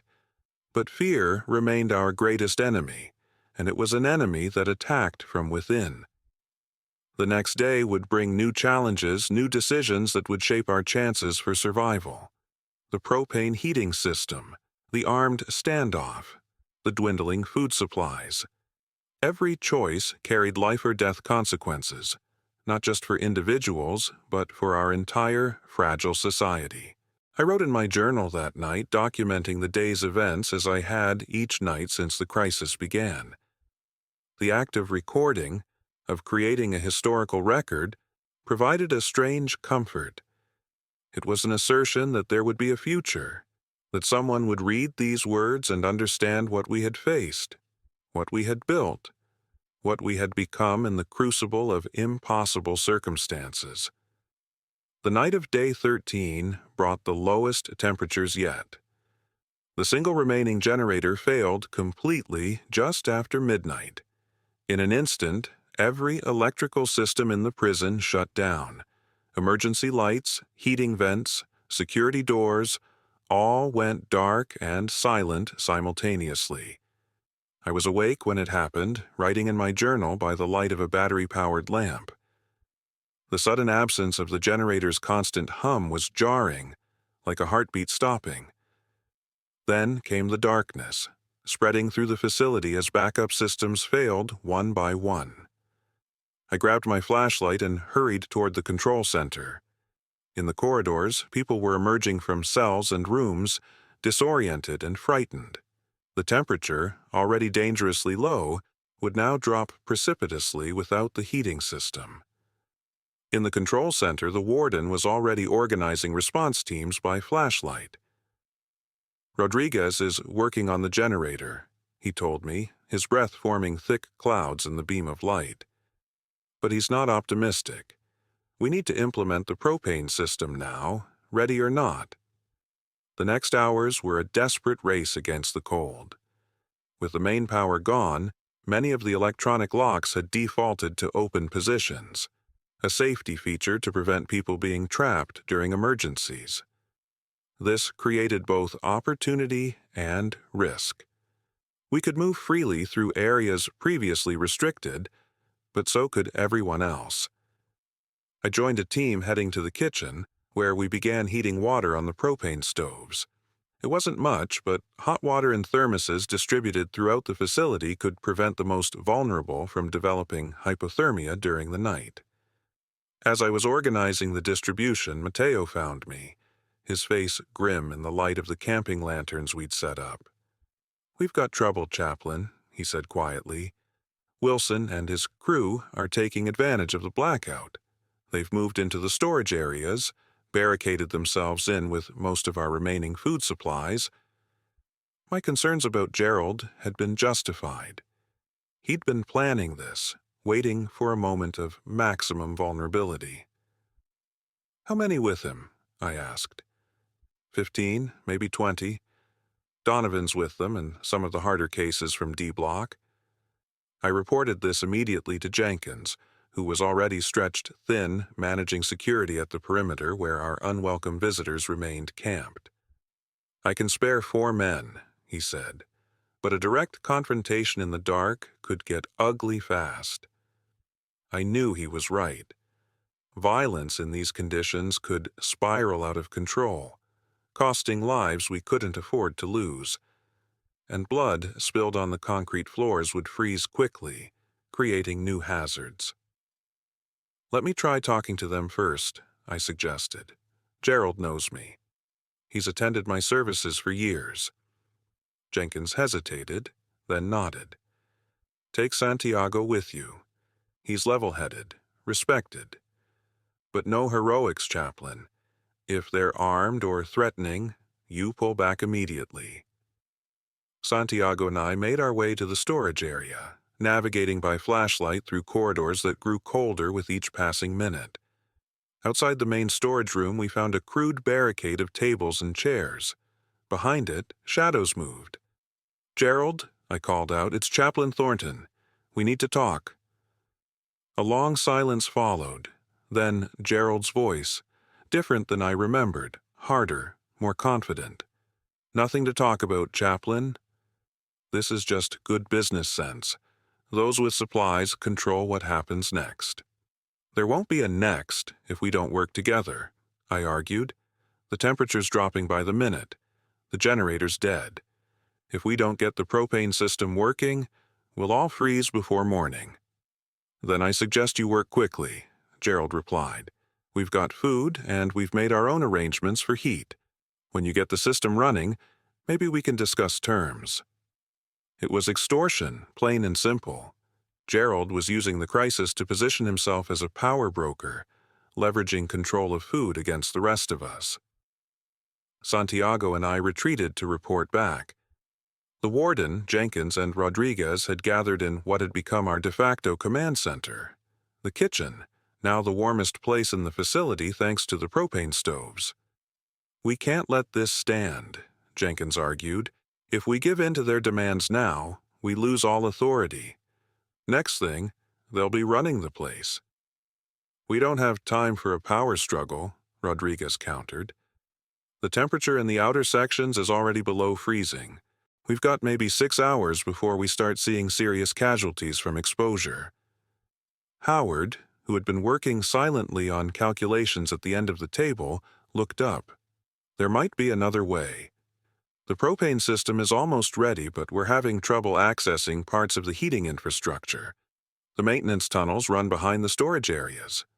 If we could get access through there, we could bypass both problems, get the system running, and come up behind Wilson's barricade." It was a dangerous plan, but potentially our only option.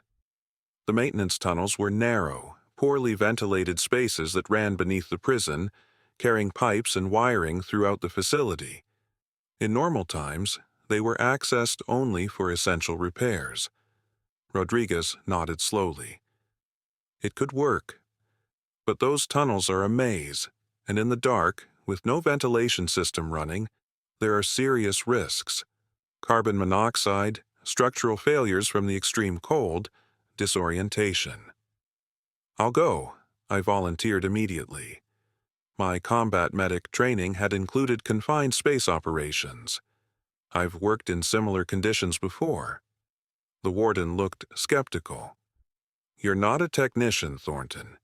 You wouldn't know what to do when you got there." "I'll go with him," Santiago said, stepping forward. "I worked maintenance for 5 years before I was transferred to kitchen duty. I know those tunnels, and I know the heating system." It was the first I'd heard of Santiago's maintenance background, though it explained his earlier comments about weatherization. In prison, many men hid their skills and knowledge, seeing no advantage in sharing their capabilities with a system designed to control them. With no better options, the warden approved our plan. Rodriguez gave Santiago a crash course on the propane system connections while I gathered emergency supplies. Flashlights, basic tools, a first aid kit, and dust masks that might provide minimal protection against air quality issues. If Mateo hadn't remembered the old heating system blueprints from his maintenance work, we might all have frozen that night. Sometimes salvation comes from the most unexpected places. Santiago's knowledge proved even more valuable as we prepared to enter the tunnels. "There's an access point in the laundry room," he explained as we geared up. "Hardly ever used because it's a tight fit, but it'll get us into the main tunnel that runs behind the storage areas." The laundry room was already frigid, the massive industrial machines silent and cold. Santiago moved aside a drying rack to reveal a small maintenance hatch in the floor. As he opened it, a blast of even colder air rushed up, carrying the scent of dust and concrete. "I'll go first," he said, lowering himself into the darkness. "Stay close. Follow exactly where I go. Some of these support beams have been compromised over the years. Step in the wrong place, you could bring down a section on both of us." I followed him into the narrow tunnel, my shoulders scraping the sides. The beam of my flashlight illuminated only a few feet ahead, revealing a claustrophobic concrete channel filled with pipes and conduits. We moved slowly, Santiago occasionally stopping to check markings on the walls or consult the mental map he carried of this underground labyrinth. The cold in the tunnels was intense, a different quality than the cold above. Drier, more penetrating, seeming to leach warmth directly from the bones. Our breath formed thick clouds that lingered in the still air. After what felt like an eternity of crawling and squeezing through increasingly tight passages, Santiago stopped. "Listen," he whispered. Above us, muffled by concrete but distinct, came voices. We had reached the area beneath the storage rooms. Gerald and his group were audible through the floor, arguing about something. "The main junction should be just ahead," Santiago said, pointing his light down the tunnel. "From there, we can access the heating manifold that feeds this entire section." The junction, when we reached it, was a slightly wider space where several tunnels converged. Pipes and valves covered the walls and ceiling, labeled with faded markers. Santiago immediately began examining them, tracing lines with his fingers. "Here," he said finally, pointing to a large valve. "This connects to the main heating loop. If we can open the bypass and connect the propane feed here, we can get heat to most of the central sections." Working by flashlight in the cramped space was agonizingly slow. My fingers, numb with cold despite gloves, struggled with the simplest tasks. Santiago's technical knowledge proved invaluable as he methodically reconfigured the system to accept the propane feed. "Almost there," he muttered after nearly an hour of work. "Just need to pressurize the system gradually. Too fast and we could rupture pipes weakened by the freeze." As he worked the valves, opening them incrementally, I heard a new sound from above, the metallic clang of something heavy hitting concrete, followed by raised voices. "Sounds like they're fighting up there," I said. Santiago nodded grimly. "The cold makes people desperate. Gerald might be losing control of his own group."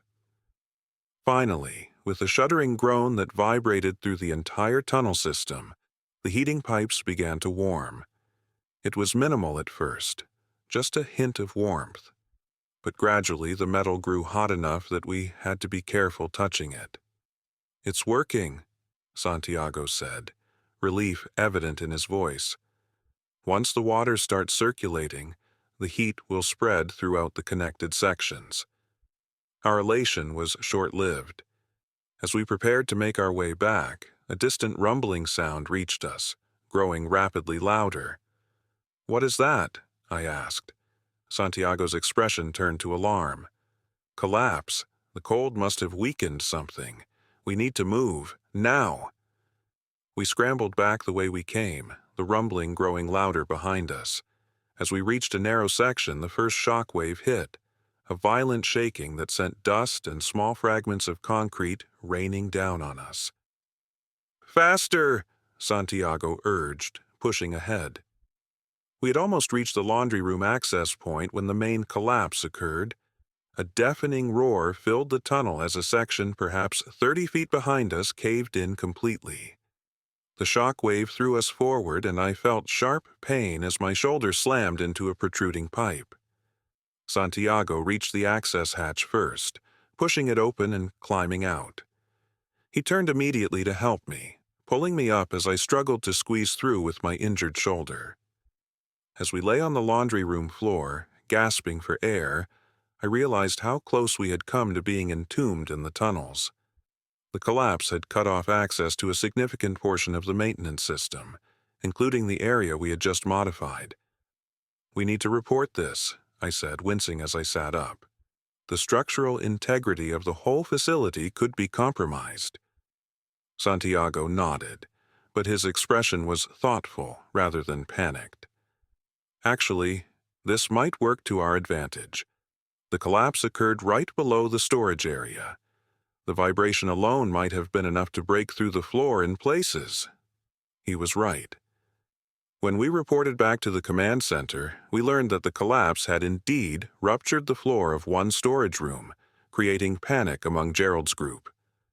The heating system coming online simultaneously had convinced many of them that the administration was more in control than they had believed.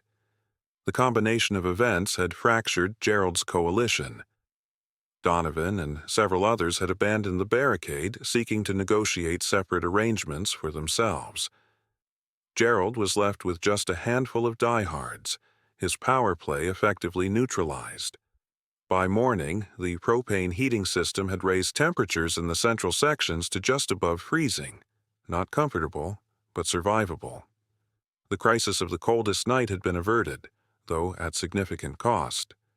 3 elderly civilians had died from exposure in the outer sections before they could be relocated to heated areas. Several others were being treated for various stages of hypothermia and frostbite. As I helped Dr. Chen treat the injured, I noticed something unexpected. The wounds were healing more slowly than normal, the body's natural processes impaired by the constant cold and inadequate nutrition. It was a worrying sign for our long-term survival. Even minor injuries could become life-threatening if they couldn't heal properly. The armed group outside the walls remained a concern, but they too had struggled with the extreme night temperatures. Our lookouts reported reduced activity at their camp, suggesting they might have suffered casualties of their own. By midday, the warden made a difficult but necessary decision. We would abandon the outer sections of the prison entirely, concentrating everyone in the central areas where the propane heating system could maintain survivable temperatures. It meant even more crowded conditions, even greater strain on our dwindling resources, but it was our only option for keeping people alive. The evacuation process began immediately. I was assigned to coordinate the relocation of civilians from the gymnasium to the cafeteria, which would now serve as their sleeping quarters. The injured were consolidated in a makeshift medical ward in what had been the staff break room, close to the kitchen's heat and water supply. As I helped an elderly man settle onto a mattress on the cafeteria floor, I caught sight of Gerald being escorted under guard to a meeting with the warden. His failed power play had cost lives and resources we couldn't spare. I wondered what consequences he would face in our new reality, where traditional prison discipline seemed increasingly irrelevant. That evening, as temperatures outside plunged again with the setting sun, I found myself standing in the kitchen, watching Rodriguez and Howard make adjustments to their heating system.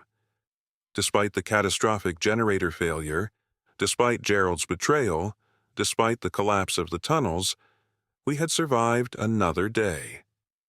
The propane tanks showed nearly full, giving us perhaps 2 weeks of minimal heat before we would need to find another solution. 2 weeks. It seemed both an eternity and an instant, an eternity of cold and hunger to endure, an instant to solve the impossible problems of long-term survival in this frozen world. As I returned to my new quarters, a converted office now shared with 3 other staff members to conserve heat, I passed the cafeteria, where most of the civilians were preparing for sleep. Among them, I noticed small acts of humanity persisting, despite our dire circumstances. A mother reading to her child by lantern light. 2 strangers sharing a blanket for warmth. An old man teaching a card game to a group of younger men. These moments of connection, of normal human interaction continuing in the face of apocalyptic conditions, gave me more hope than any technical solution or security measure. They reminded me that survival wasn't just about body temperature and calorie intake. It was about maintaining our humanity in a world that seemed determined to strip it away. Day 17 marked the beginning of what I now think of as our Great Retreat. With the propane heating system functioning but limited in capacity, the warden made the decision to completely abandon the prison's outer sections. We would consolidate everyone in the central core, the administrative offices, the kitchen, the infirmary, and a few adjacent cell blocks. It was a monumental undertaking, moving nearly 300 people into spaces designed for perhaps a third of that number. The logistics were complicated by the need to salvage anything useful from the sections we were abandoning: blankets, clothing, medical supplies, tools, anything that might aid our survival. I was put in charge of organizing the evacuation teams. Each team consisted of both inmates and civilians, paired based on skills and physical capabilities. The strongest were assigned to move the sick and elderly, while those with organizational skills cataloged and transported supplies. The abandoned sections would quickly become uninhabitable as temperatures there dropped well below freezing without heating. We had one day, perhaps two, to complete the evacuation before those areas became too dangerous to enter. Our first priority was the infirmary, where Dr. Chen and her volunteers were treating dozens of patients suffering from various stages of cold-related injuries. Moving the medical equipment proved especially challenging. Much of it was designed to be stationary, powered by standard electrical outlets. Now it had to be relocated and adapted to work with our limited alternative power sources, primarily batteries and the small generators we'd salvaged from emergency lighting systems. As I supervised the relocation of an elderly civilian with severe frostbite, Mateo approached me with a disturbing report. "The armed group is on the move," he said quietly. "Jenkins sent me to find you. They're probing the east wall where the snowdrifts have built up." I handed off the evacuation task to another volunteer and hurried to find Jenkins. He was at the east wall observation point, a former guard station now manned by a mixture of prison staff and trusted inmates. "They're testing our defenses," Jenkins explained, handing me a pair of binoculars, "sending individuals up the snowdrift, seeing how close they can get before we respond." Through the binoculars, I could see 3 figures in white winter gear slowly making their way up the massive snowdrift that had formed against the prison's east wall. The drift reached nearly to the top of the wall, creating an effective ramp over our primary physical defense. "What's your response strategy?" I asked. "Warning shots when they get within 20 feet of the top," Jenkins replied. "We can't afford to waste ammunition, but we can't let them think they can just walk in either." As we watched, one of the figures advanced beyond the others, reaching the designated response point. A guard fired a single shot into the snow several feet from the climber. The figure immediately dropped flat, then slowly retreated back down the drift. "They're mapping our response times, our protocols," Jenkins said grimly. "This isn't random. They're planning something methodical." The implications were clear and disturbing. These weren't desperate survivors seeking shelter. They were organized, tactical, patient. They were treating our prison as a target to be captured, not a sanctuary to join. "We need to accelerate the evacuation," I told Jenkins. "If they breach that wall, we need everyone already moved to the central sections where we can better defend them." Jenkins nodded. "I'll talk to the warden. We may need to abandon some supplies to get people moved faster." When I returned to the evacuation efforts, I found Santiago supervising the relocation of workshop tools to the new maintenance area we'd established in what had been the prison laundry room. "How's it going?" I asked him. "Slower than we'd like," he admitted. "Some of these tools are too valuable to leave behind, but they're heavy, bulky, and we're running out of space to store everything we're saving." I explained the situation at the east wall. Santiago immediately grasped the urgency. "We should prioritize the machine shop equipment," he said, "the metalworking tools especially. If those armed men get in, we don't want them having access to anything they could convert to weapons. It was good thinking. I authorized Santiago to form a specialized team focused solely on securing potentially dangerous equipment and materials. As the day progressed, the evacuation took on greater intensity. The warden's announcement about the threat at the east wall eliminated any remaining resistance to the relocation. Even those who had been reluctant to abandon their cells now moved quickly, understanding that security now took precedence over comfort or personal space. By evening, we had relocated approximately half the prison population to the central core. The crowding was intense, with people sleeping in shifts due to insufficient floor space. The air was becoming stale with so many bodies in reduced space and minimal ventilation, but at least it was warmer than the outer sections. That night, while most tried to rest despite the uncomfortable conditions, I joined a meeting in what had become our command center, the warden's office, now stripped of all non-essential furniture to make room for additional sleeping space elsewhere. Present were the warden, Jenkins, Rodriguez, Doctor, Chen, Howard, and the civilian I'd learned was a former police tactical officer named Dawson. The topic was our security strategy against the increasingly organized threat outside. "They're planning a coordinated assault," Dawson stated bluntly. "The probing today was reconnaissance. Based on my experience, they'll likely attempt a breach within the next 48 hours, probably at multiple points simultaneously. Our manpower is stretched too thin to defend the entire perimeter," Jenkins added. "Even with the trusted inmates we've armed, we can't cover all potential entry points." "Then we don't try to," the warden said. "We accelerate the retreat to the central core and establish a defensive perimeter there. Let them have the outer rings if they breach. We'll be waiting for them in the inner sections where we have the advantage of knowledge and prepared positions." It was a strategic concession that made tactical sense, but it meant giving up significant portions of the prison without a fight. Those sections contained resources we might never be able to recover once abandoned. "What about the propane system?" Rodriguez asked. "The main tanks are in an exterior maintenance yard. If they gain control of those, they control our heat source." Howard spoke up. "We've been working on a modification. We can relocate one of the smaller tanks inside the central section.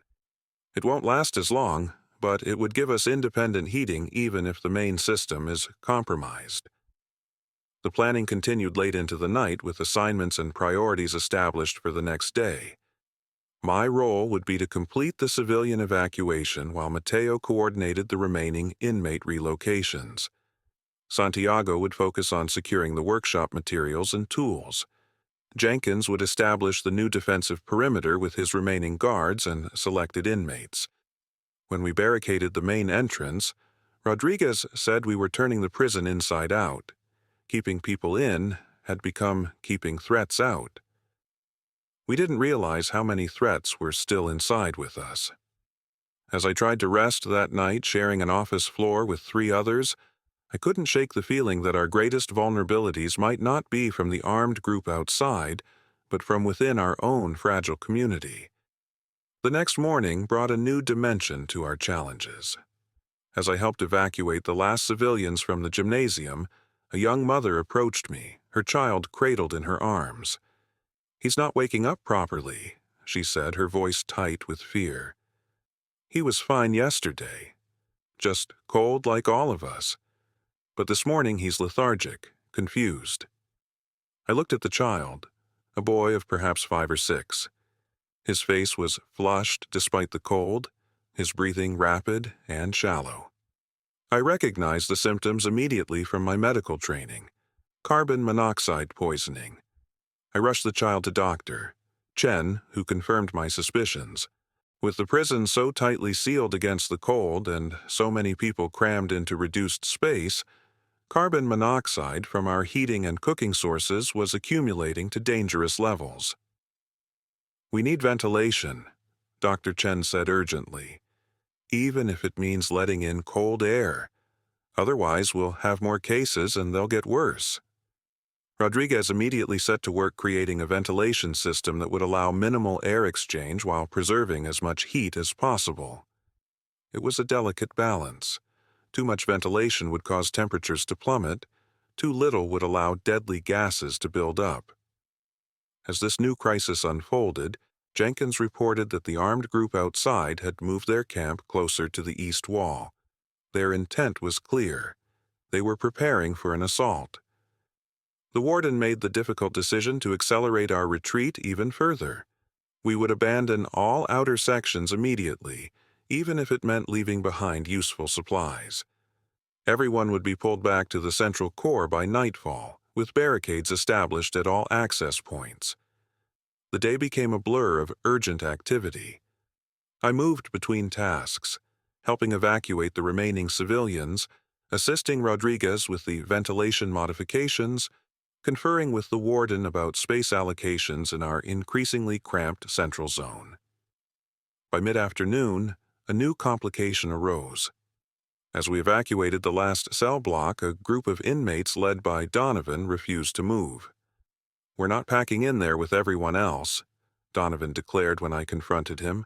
"There's no space, no air. We'll take our chances out here." "It's not just about the cold anymore," I tried to explain. "There's an armed group preparing to breach the walls. If they get in, anyone out here will be their first targets." Donovan sneered. "Maybe we'll take our chances with them instead. Maybe they can't be worse than freezing to death while crushed together like animals." I recognized the dangerous logic. Our central zone was becoming increasingly uninhabitable due to overcrowding. The retreat that was meant to save us might instead be creating conditions that would tear our community apart. I returned to the command center to report this development. The warden listened grimly, then made another difficult decision. "We need more space," he acknowledged. "Rodriguez, is there any way to extend the heating system to include the cafeteria wing without compromising the core temperature?" Rodriguez considered this. "If we reroute some of the flow, maybe. It would mean cooler temperatures throughout, but potentially livable in a larger area." "Do it," the warden ordered. "And Jenkins, I want a secondary defensive line established at the entrance to that wing. If the outer perimeter is breached, we fall back to that position." The modifications would take time, but they offered a potential solution to the overcrowding. I returned to Donovan's group with this news, and while they remained skeptical, they agreed to relocate to the cafeteria wing once the heating was extended there. As evening approached, Santiago reported that all critical tools and materials had been secured in our central zone. The workshop areas had been stripped of anything potentially useful or dangerous, leaving little of value for any invaders who might breach our outer defenses. Just before nightfall, our lookouts reported new activity at the east wall. The armed group had moved a large object up to the base of the snowdrift, something concealed under tarps that might be an improvised battering ram or ladder. "They'll come tonight," Jenkins predicted, under cover of darkness and bad weather. The blizzard that had been building all day intensified as the sun set, reducing visibility to mere feet. It would provide perfect cover for an assault, making it nearly impossible for our guards to spot approaching attackers until they were already at the walls. We completed our retreat just as the last light faded. The massive steel doors separating the prison's central core from its outer rings were closed and barricaded for perhaps the first time in the facility's history. Originally designed to contain and control the movement of inmates within the prison, they now protected all of us, guards and prisoners alike, from threats beyond. Inside our contracted world, conditions were challenging but survivable. The propane heating system maintained temperatures just above freezing in most areas. The new ventilation system prevented carbon monoxide buildup, though at the cost of colder drafts in some sections. Food was distributed in careful rations with priority given to children, the elderly, and those performing essential work. I made rounds through our crowded sanctuary, checking on the most vulnerable, offering whatever comfort I could. In the converted administrative offices where most of the civilians were housed, I found Howard teaching a group of children a science lesson about heat conservation, using our current situation as a practical demonstration. In what had been the staff dining room, now a dormitory for female civilians, the young mother whose child had suffered carbon monoxide poisoning sat holding her son, who was now awake and recovering. She looked up as I approached. "He's better," she said. "The doctor says he'll be fine." "Good," I replied. "How are you holding up?" She managed a weak smile. "Still alive. That's more than many can say now." Her resilience was remarkable, and I found it reflected throughout our community. Despite the hardships, despite the constant cold and hunger and fear, people were adapting. Inmates who weeks earlier had been considered dangerous criminals now worked alongside guards and civilians in essential roles. Social barriers that seemed impenetrable in the world before had dissolved in the face of our shared struggle for survival. As midnight approached, I joined the defensive team at the inner perimeter. Through the small observation ports and the barricaded doors, we could see nothing but darkness. The exterior security cameras had failed days earlier, leaving us blind to developments beyond our walls. We didn't have to see to know what was happening, though. The sounds told the story, distant metallic clangs as the outer fences were breached, the occasional muffled voice carried on the wind, the crunch of snow under boots moving with purpose rather than desperation. The invasion had begun. Our retreat was complete, but the test of our new defenses was just beginning. The next hours would determine whether our strategic withdrawal had been a wise decision or merely delayed the inevitable. As I checked the barricades one final time, I thought about how drastically our situation had changed in just 17 days. From a functioning prison with clear hierarchies and boundaries to a huddled community of survivors making our last stand in its heart. From 800 inmates and nearly 200 staff to a mixed population of 300 facing an enemy at the gates. The retreat had transformed us, forced us to abandon not just physical spaces, but old identities and relationships. We were no longer guards and inmates, criminals and civilians. We were simply people fighting together to survive one more night in a world that had become unimaginably hostile. Whether that transformation would be enough to save us remained to be seen. The assault on our outer perimeter lasted through the night. We could hear them moving through the abandoned sections, the occasional shout or crash echoing through the empty corridors. By morning, they had established control of roughly half the prison, all the areas we had strategically surrendered. We maintained our defensive positions at the inner perimeter, rotating guards to allow for rest while keeping all access points covered. The intruders made several probing attempts at the barricaded doors, but retreated when met with warning shots through the small ports we'd created for exactly this purpose. Day 21 dawned with a strange new reality. We were besieged within our own walls, confined to an even smaller space than before.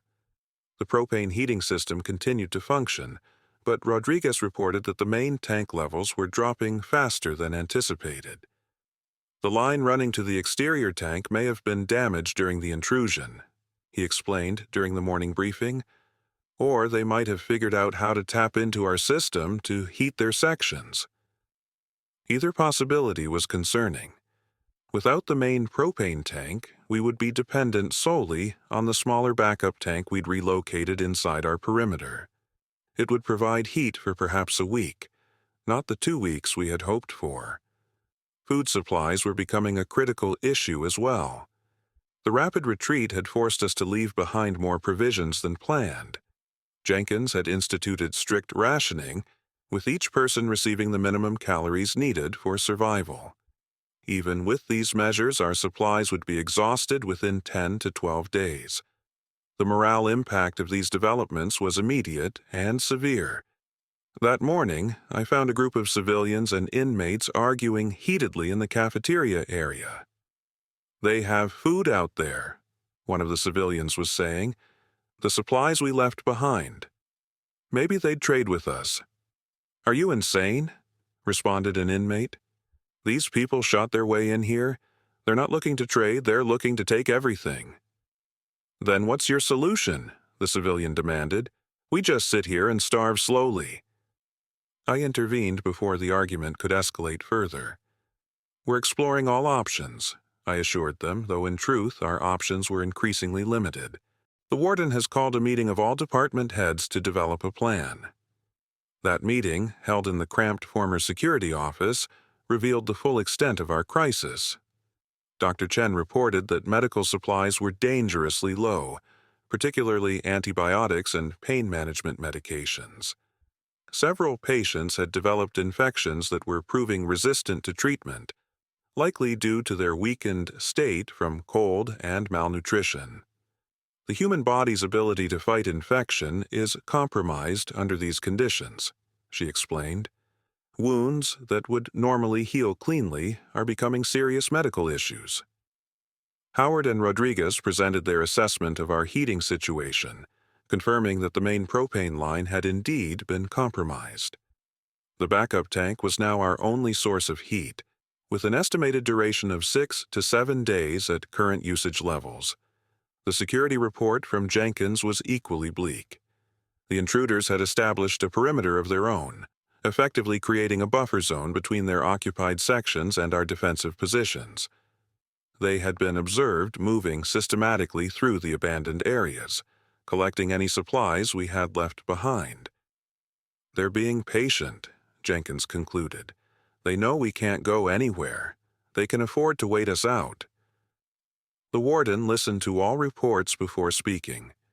We need to consider our options for negotiation, he finally said. Perhaps there are terms that could be mutually beneficial. The suggestion was met with skepticism from Jenkins. These people breached our walls with force.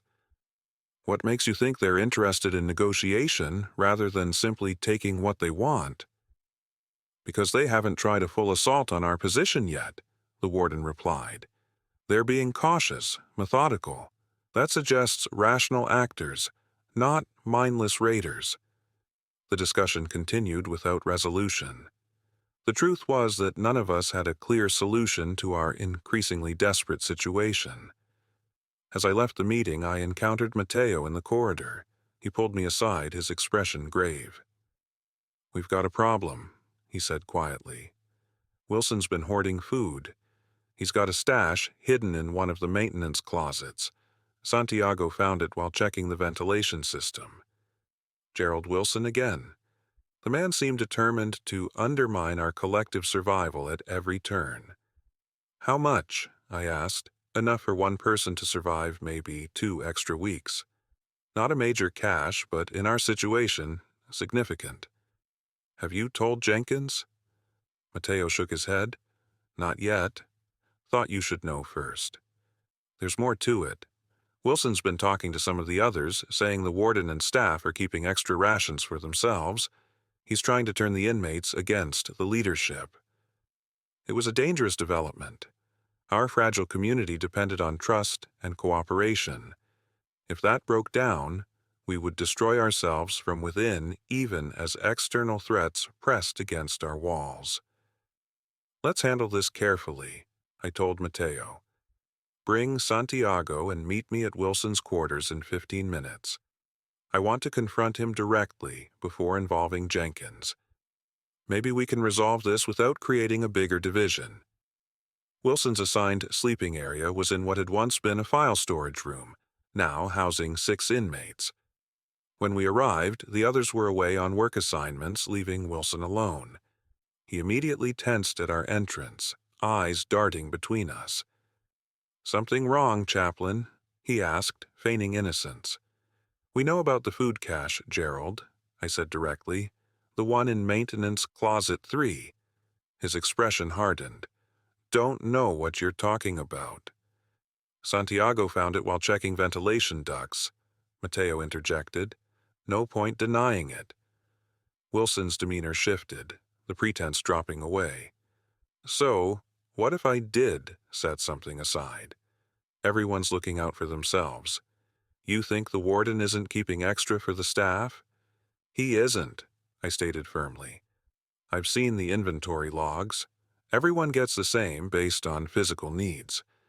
Children and the sick get slightly more. Those less active, slightly less. And you believe that? Wilson scoffed. Always the faithful one, aren't you, Chaplain? Still thinking the system works even as the world freezes over.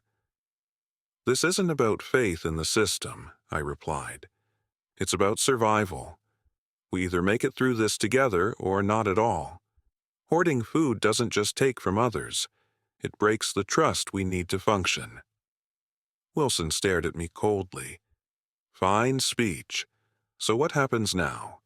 You going to throw me in solitary? Oh wait, we're already in a cell. The whole world's a cell now. You have a choice, I told him. Return the supplies to the common inventory voluntarily, and this stays between us. Try to keep them hidden, and I bring it to Jenkins and the warden. The night we caught Wilson stealing medicine, I had to make a choice between compassion and survival. What happened next would define our community more than any rule I could write. This confrontation with Wilson over his hoarded food was another such moment. Wilson considered his options, calculation visible in his eyes. Finally, he nodded. Fine, take the food. But remember this moment, Chaplain, when things get worse and your precious system breaks down completely. Santiago and Mateo went to recover the hidden supplies while I stayed with Wilson. His warning lingered in my mind. Was he right? Was our attempt at fair distribution and shared sacrifice merely delaying an inevitable collapse into every person for themselves? I didn't have time to dwell on these questions. As we were returning the recovered supplies to the kitchen inventory, an alarm sounded, the signal for an emergency at the perimeter. The emergency at the perimeter wasn't an attack as we'd feared. Instead, a small group of the intruders had approached the main barricade under a white flag. They were requesting to speak with whoever was in charge. The warden assembled a small team to meet with them. Himself, Jenkins, myself, and surprisingly Dawson, the ex-police tactical officer. We met in what had once been a visitation room, now serving as a neutral ground between our controlled area and the sections occupied by the intruders.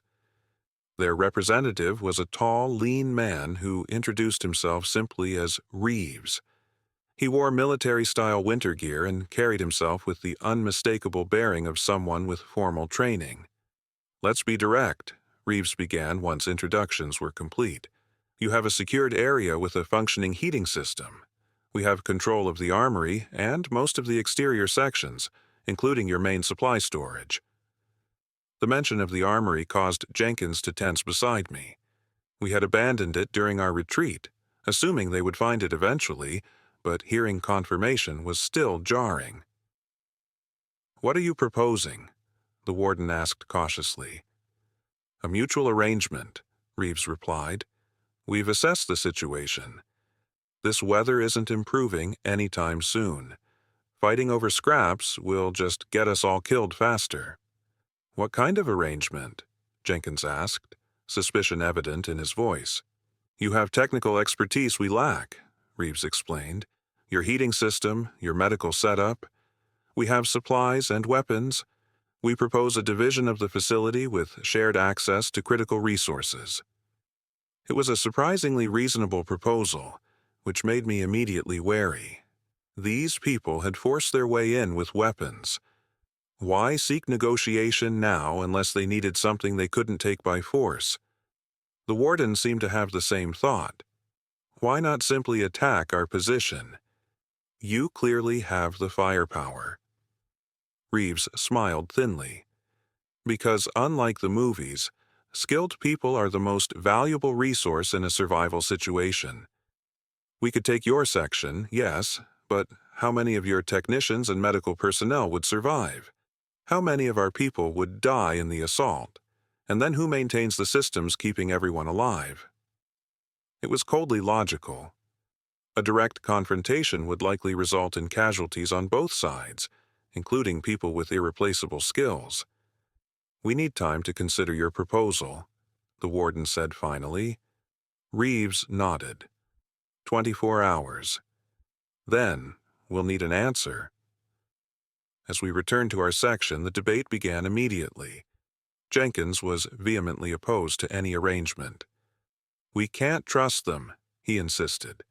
This could be a ploy to get inside our defenses. Dawson was more measured in his assessment. Reeves is former military. Special forces, by my guess. These aren't random raiders. They're organized, disciplined. That makes them dangerous, but it also means they're rational actors. The warden turned to me. Thornton, what's your read on them? I considered carefully before answering. They need something specific from us. The question is what? They mentioned our heating system and medical setup, but I suspect there's something more immediate driving this proposal. We continued debating as we brought the situation to the larger group of department heads. Rodriguez had an insight that shifted our understanding. It's the propane, he said. They've figured out that the main tank is nearly empty. That's why they're approaching now, before we switch to the backup tank they don't know about. Howard nodded in agreement. The main tank gauge would show it's running low. They've probably calculated how long it will last and realized they need our technical expertise to create an alternative before everyone freezes. This realization gave us unexpected leverage. If we could safely extract the remaining propane from the main tank to our backup, we'd have a resource the intruders desperately needed. Dr. Chen brought another perspective to the discussion. We're running critically low on antibiotics and pain medication. If they truly have control of the main storage areas, they might have access to additional medical supplies. When that voice crackled through on the radio, some wanted to ignore it. Others wanted to reveal everything about our supplies. Neither extreme would have saved us from what was coming. This negotiation with Reeves and his group required a delicate balance of honesty and strategic concealment. After hours of discussion, we developed a counter-proposal. We would agree to a divided facility with shared access to certain areas, but with specific conditions regarding weapons, resource distribution, and leadership structure. The warden selected a negotiation team: himself, myself, Rodriguez, and Dr. Chen.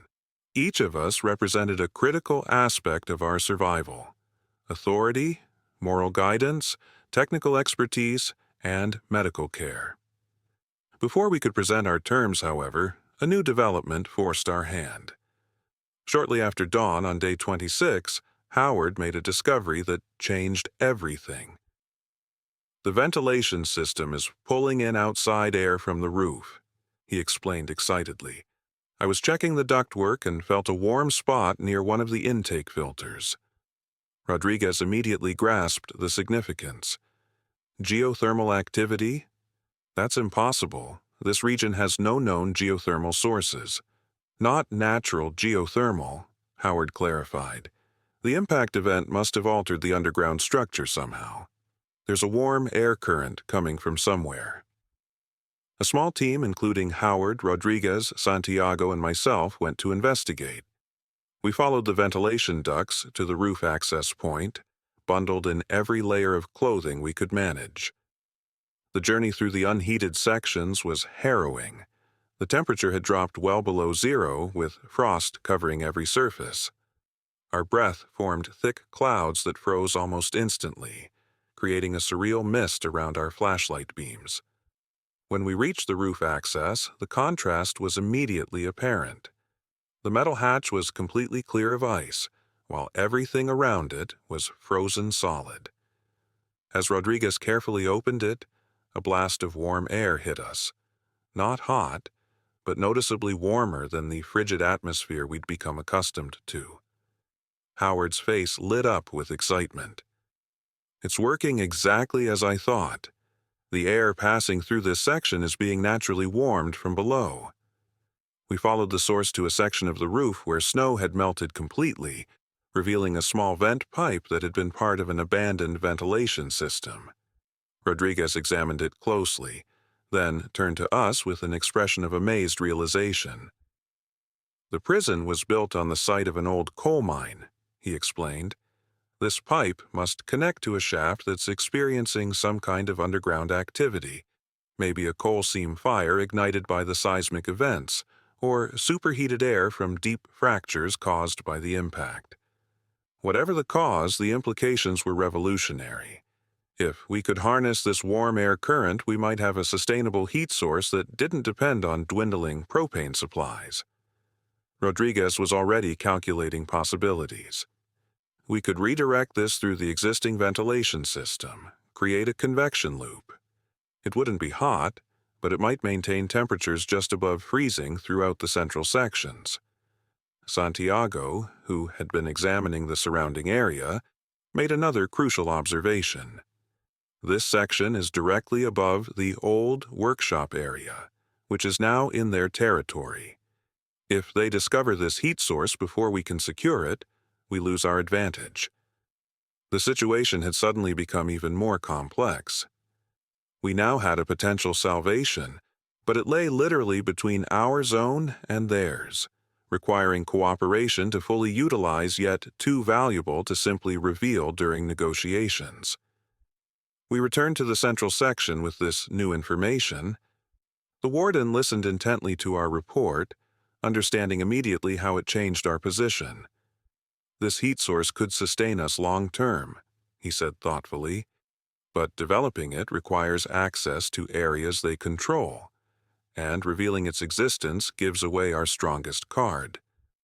The decision was made to proceed with negotiations as planned, but to hold back information about the geothermal discovery until we better understood Reeves and his group's true intentions. The meeting with Reeves was scheduled for that afternoon. As I prepared mentally for the negotiations, I found myself reflecting on how much had changed. 26 days earlier, I had been a prison chaplain, concerned with inmates' spiritual well-being. Now I was a key negotiator in talks that would determine the survival of hundreds. The chapel had become more than just a place for religious services. It was a community center where people from all backgrounds came together for comfort and hope. My role had evolved from spiritual advisor to something more fundamental, a bridge between different groups, a voice advocating for our shared humanity in the face of extinction-level threat. As we approached the negotiation room, I steeled myself for what might be the most important conversation of my life. Our community's future hung in the balance, and I could only pray that the right words would come when needed. The negotiations with Reeves and his group lasted hours, stretching from afternoon into the evening of day 28. They brought 4 representatives, including a woman introduced as Dr. Parrish, who had been a meteorologist before the disaster. She presented data suggesting that the abnormal weather patterns could persist for years, not months, as we had hoped. The asteroid impact has created what we call a positive feedback loop, she explained. The initial cooling led to increased snow cover, which reflects more sunlight, which causes more cooling. Without intervention on a global scale, these conditions could become our new normal. It was sobering information, forcing us to think in terms of years rather than weeks or months. Our short-term survival measures would not be enough. Reeves outlined their situation with surprising candor. Their group consisted of roughly 40 people, primarily former military and essential government personnel who had been evacuated from a research installation near the Canadian border. They had been heading south when their convoy was caught in the severe weather, forcing them to seek shelter. "We spotted your facility on satellite imagery before communications went down," he explained. It appeared to be maintaining power when everything else in the region was dark. Their primary concern, as Rodriguez had guessed, was heat. Despite having seized our armory and exterior supply areas, they were struggling with the rapidly dropping temperatures. Several of their group had already died from exposure. The warden presented our counterproposal, a formally divided facility with shared access to critical resources and a joint leadership council representing both groups. Weapons would be secured except for designated security personnel. All supplies would be inventoried and distributed based on need rather than group affiliation. Reeves considered this carefully. And what about this heat source you've been using? Our technicians examined the propane system. The main tank is nearly empty, yet your section remains heated. It was the critical moment. We had decided to reveal the backup tank, but not the geothermal discovery, at least not yet. We relocated a smaller propane tank inside our perimeter during the initial confrontation. Rodriguez explained, "It will last approximately 1 more week at current usage levels." Dr. Parrish leaned forward. "And after that?" The warden exchanged glances with us before responding. "We're exploring alternatives. Our technical team has some promising ideas, but nothing concrete yet." It wasn't a complete lie, but the omission was significant. I found myself uncomfortable with the deception, though I understood its strategic necessity.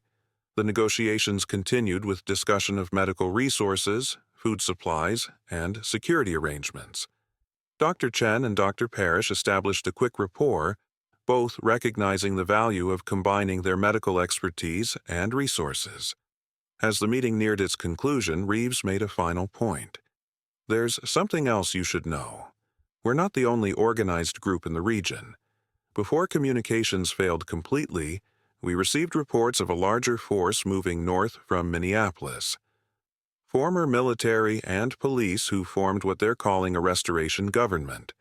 They're well armed and requisitioning supplies from any facilities they encounter." This new information changed the calculation entirely. A larger, more organized force could overrun both our groups, regardless of our internal arrangements. "How long until they reach this area?" the warden asked. "Hard to say with the weather conditions," Reeves replied, "but based on their last known position and movement rate, possibly within 2 weeks." The threat of this approaching force provided the final push needed to reach an agreement. By the end of the meeting, we had established the framework for a merged community with shared leadership and resources. The formal integration would begin the following day. As our team returned to brief our people on the agreement, I felt both hope and uncertainty. The merger offered immediate advantages: more space, combined resources, complementary skills, but it also introduced new complexities and potential conflicts. The announcement was met with mixed reactions. Many welcomed the expansion of our living space and the addition of new people with valuable skills. Others, particularly those who had experienced the violent initial confrontation with Reeves's group, remained deeply skeptical. "How do we know this isn't a trick to get inside our defenses?" one of the inmates asked during the community meeting. "We don't," the warden acknowledged honestly. "But we do know that continuing as separate groups reduces everyone's chances of long-term survival.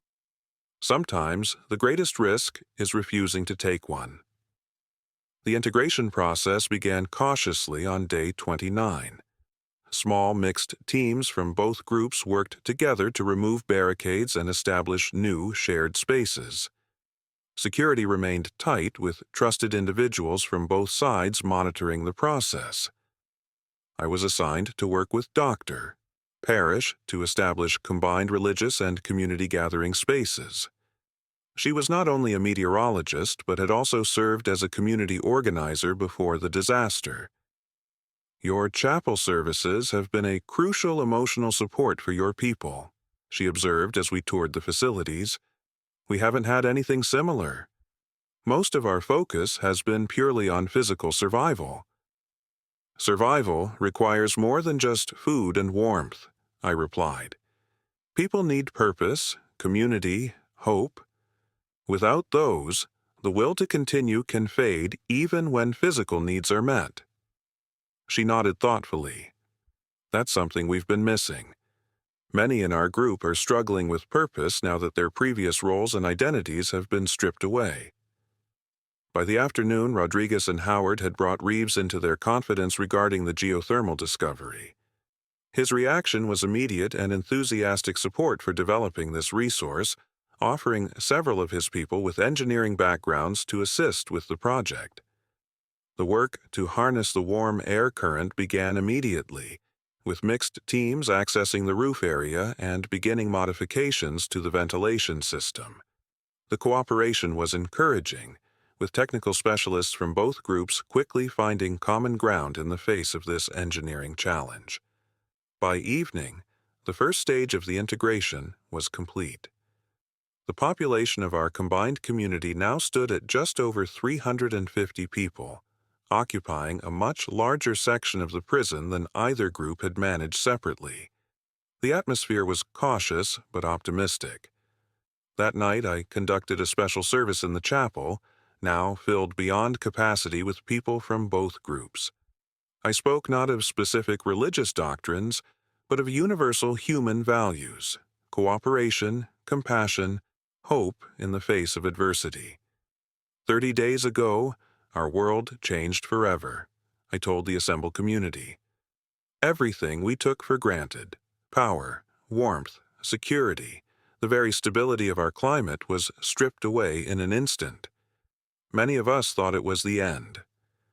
I paused, looking out at the diverse faces: former inmates and guards, civilians who had sought refuge, Reeves's people with their military precision and technical expertise.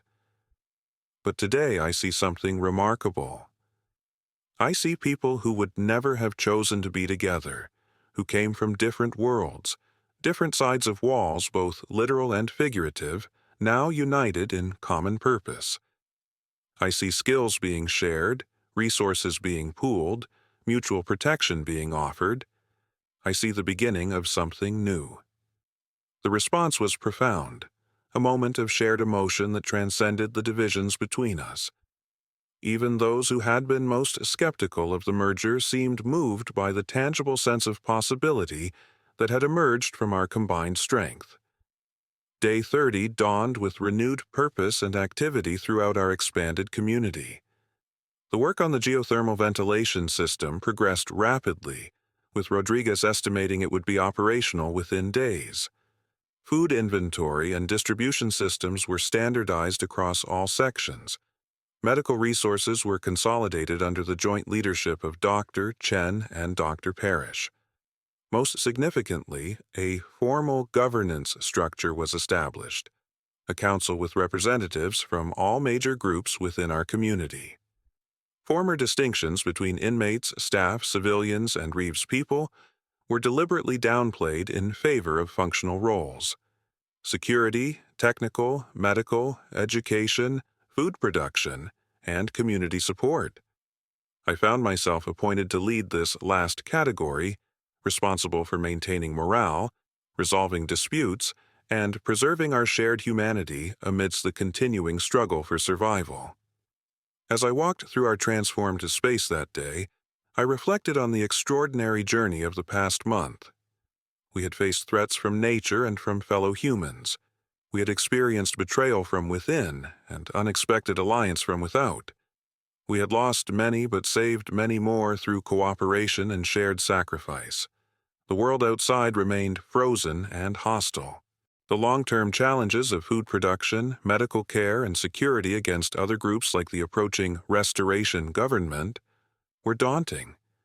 Yet for the first time since the disaster struck, I felt genuine hope for our future. In my journal that evening I wrote, "The world ended with ice, but humanity's fire burns on. In this place that once separated people by design, we have found unity by necessity. Perhaps that is the first lesson of our new world, that survival depends not on walls between us, but on the strength we find together." That night, as I completed my rounds through the community spaces where children played games by lamplight and adults shared stories of the world before, I saw the first small signs of normalcy returning: laughter, genuine smiles, spontaneous acts of kindness. These moments, fragile as candle flames in a storm, were proof that we had survived not just physically but spiritually. 30 days after the ice came, we were still here, changed forever, challenged daily, facing an uncertain future, but alive, together, and determined to remain so. The frozen dawn of a new era had arrived, and we were ready to face it.